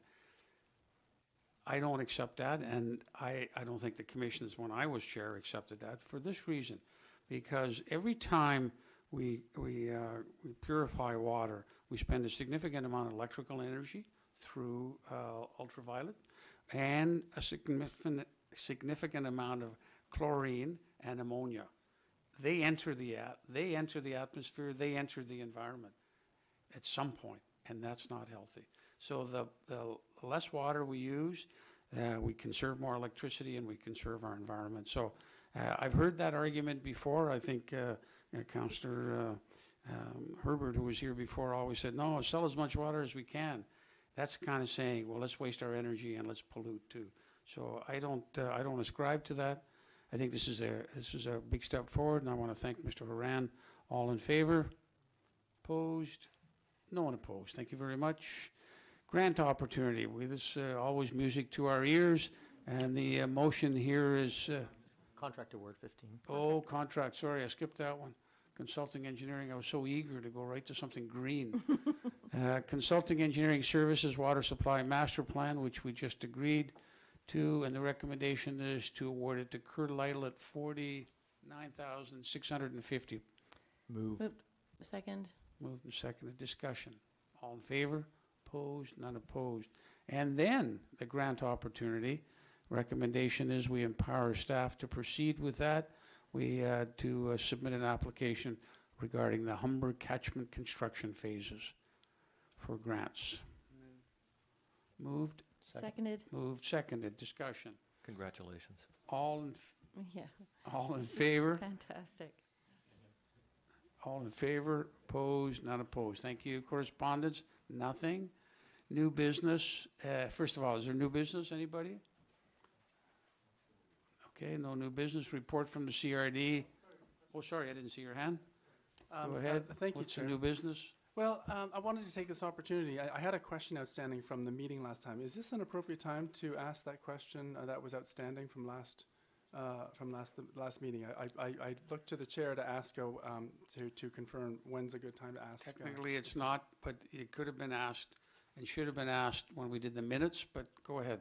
Oh, well, thank you very much. And now, it may not be an appropriate time, but I wanted to see whether the Director of Engineering or the Superintendent of Public Works did have a chance to take a look at the expected use of the bike lanes by service vehicles and utility vehicles, garbage and recycling trucks. And if it's not an appropriate time, we can ask later. Through the chair, the answer to the question is I recall there was two scenarios that Councillor Zelka brought up. One was what's the expected behavior of BC Transit buses and what are the operators to do as they turn in to pick up passengers? So do they go right against the curb? And the answer is yes, they do indeed.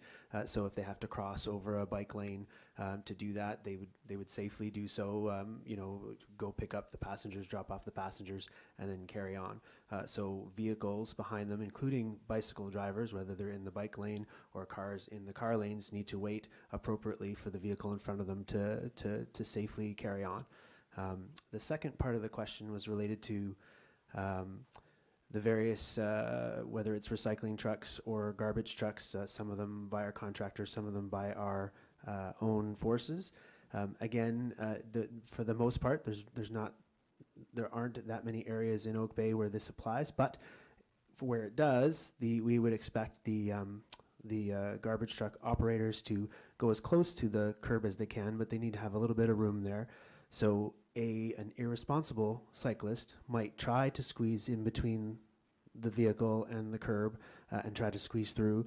But most, I think, reasonable cyclists would wait for the truck to clear, and then the operator could do the garbage picking up that he needs to do and carry on.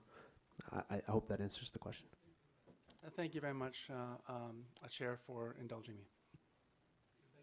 Thank you very much. The CRD meeting is coming up. There was a CRD Finance Committee, but it was, I think it lasted 15 minutes, so it's just perfunctory bylaws. Any other verbal reports? Verbal report. Go ahead, Councillor Croft. Thank you. I attended on behalf of council the UVic Council Liaison meeting. The discussions centered mostly around the new development for housing. That's still moving ahead, 600 new units, making a total, I think, of 720 units of student housing, basically taking down the commons, the lower buildings, and building a larger building in that location. And then Saanich side, right? Saanich side, yeah, not our side. And of course, the other questions they had were around election.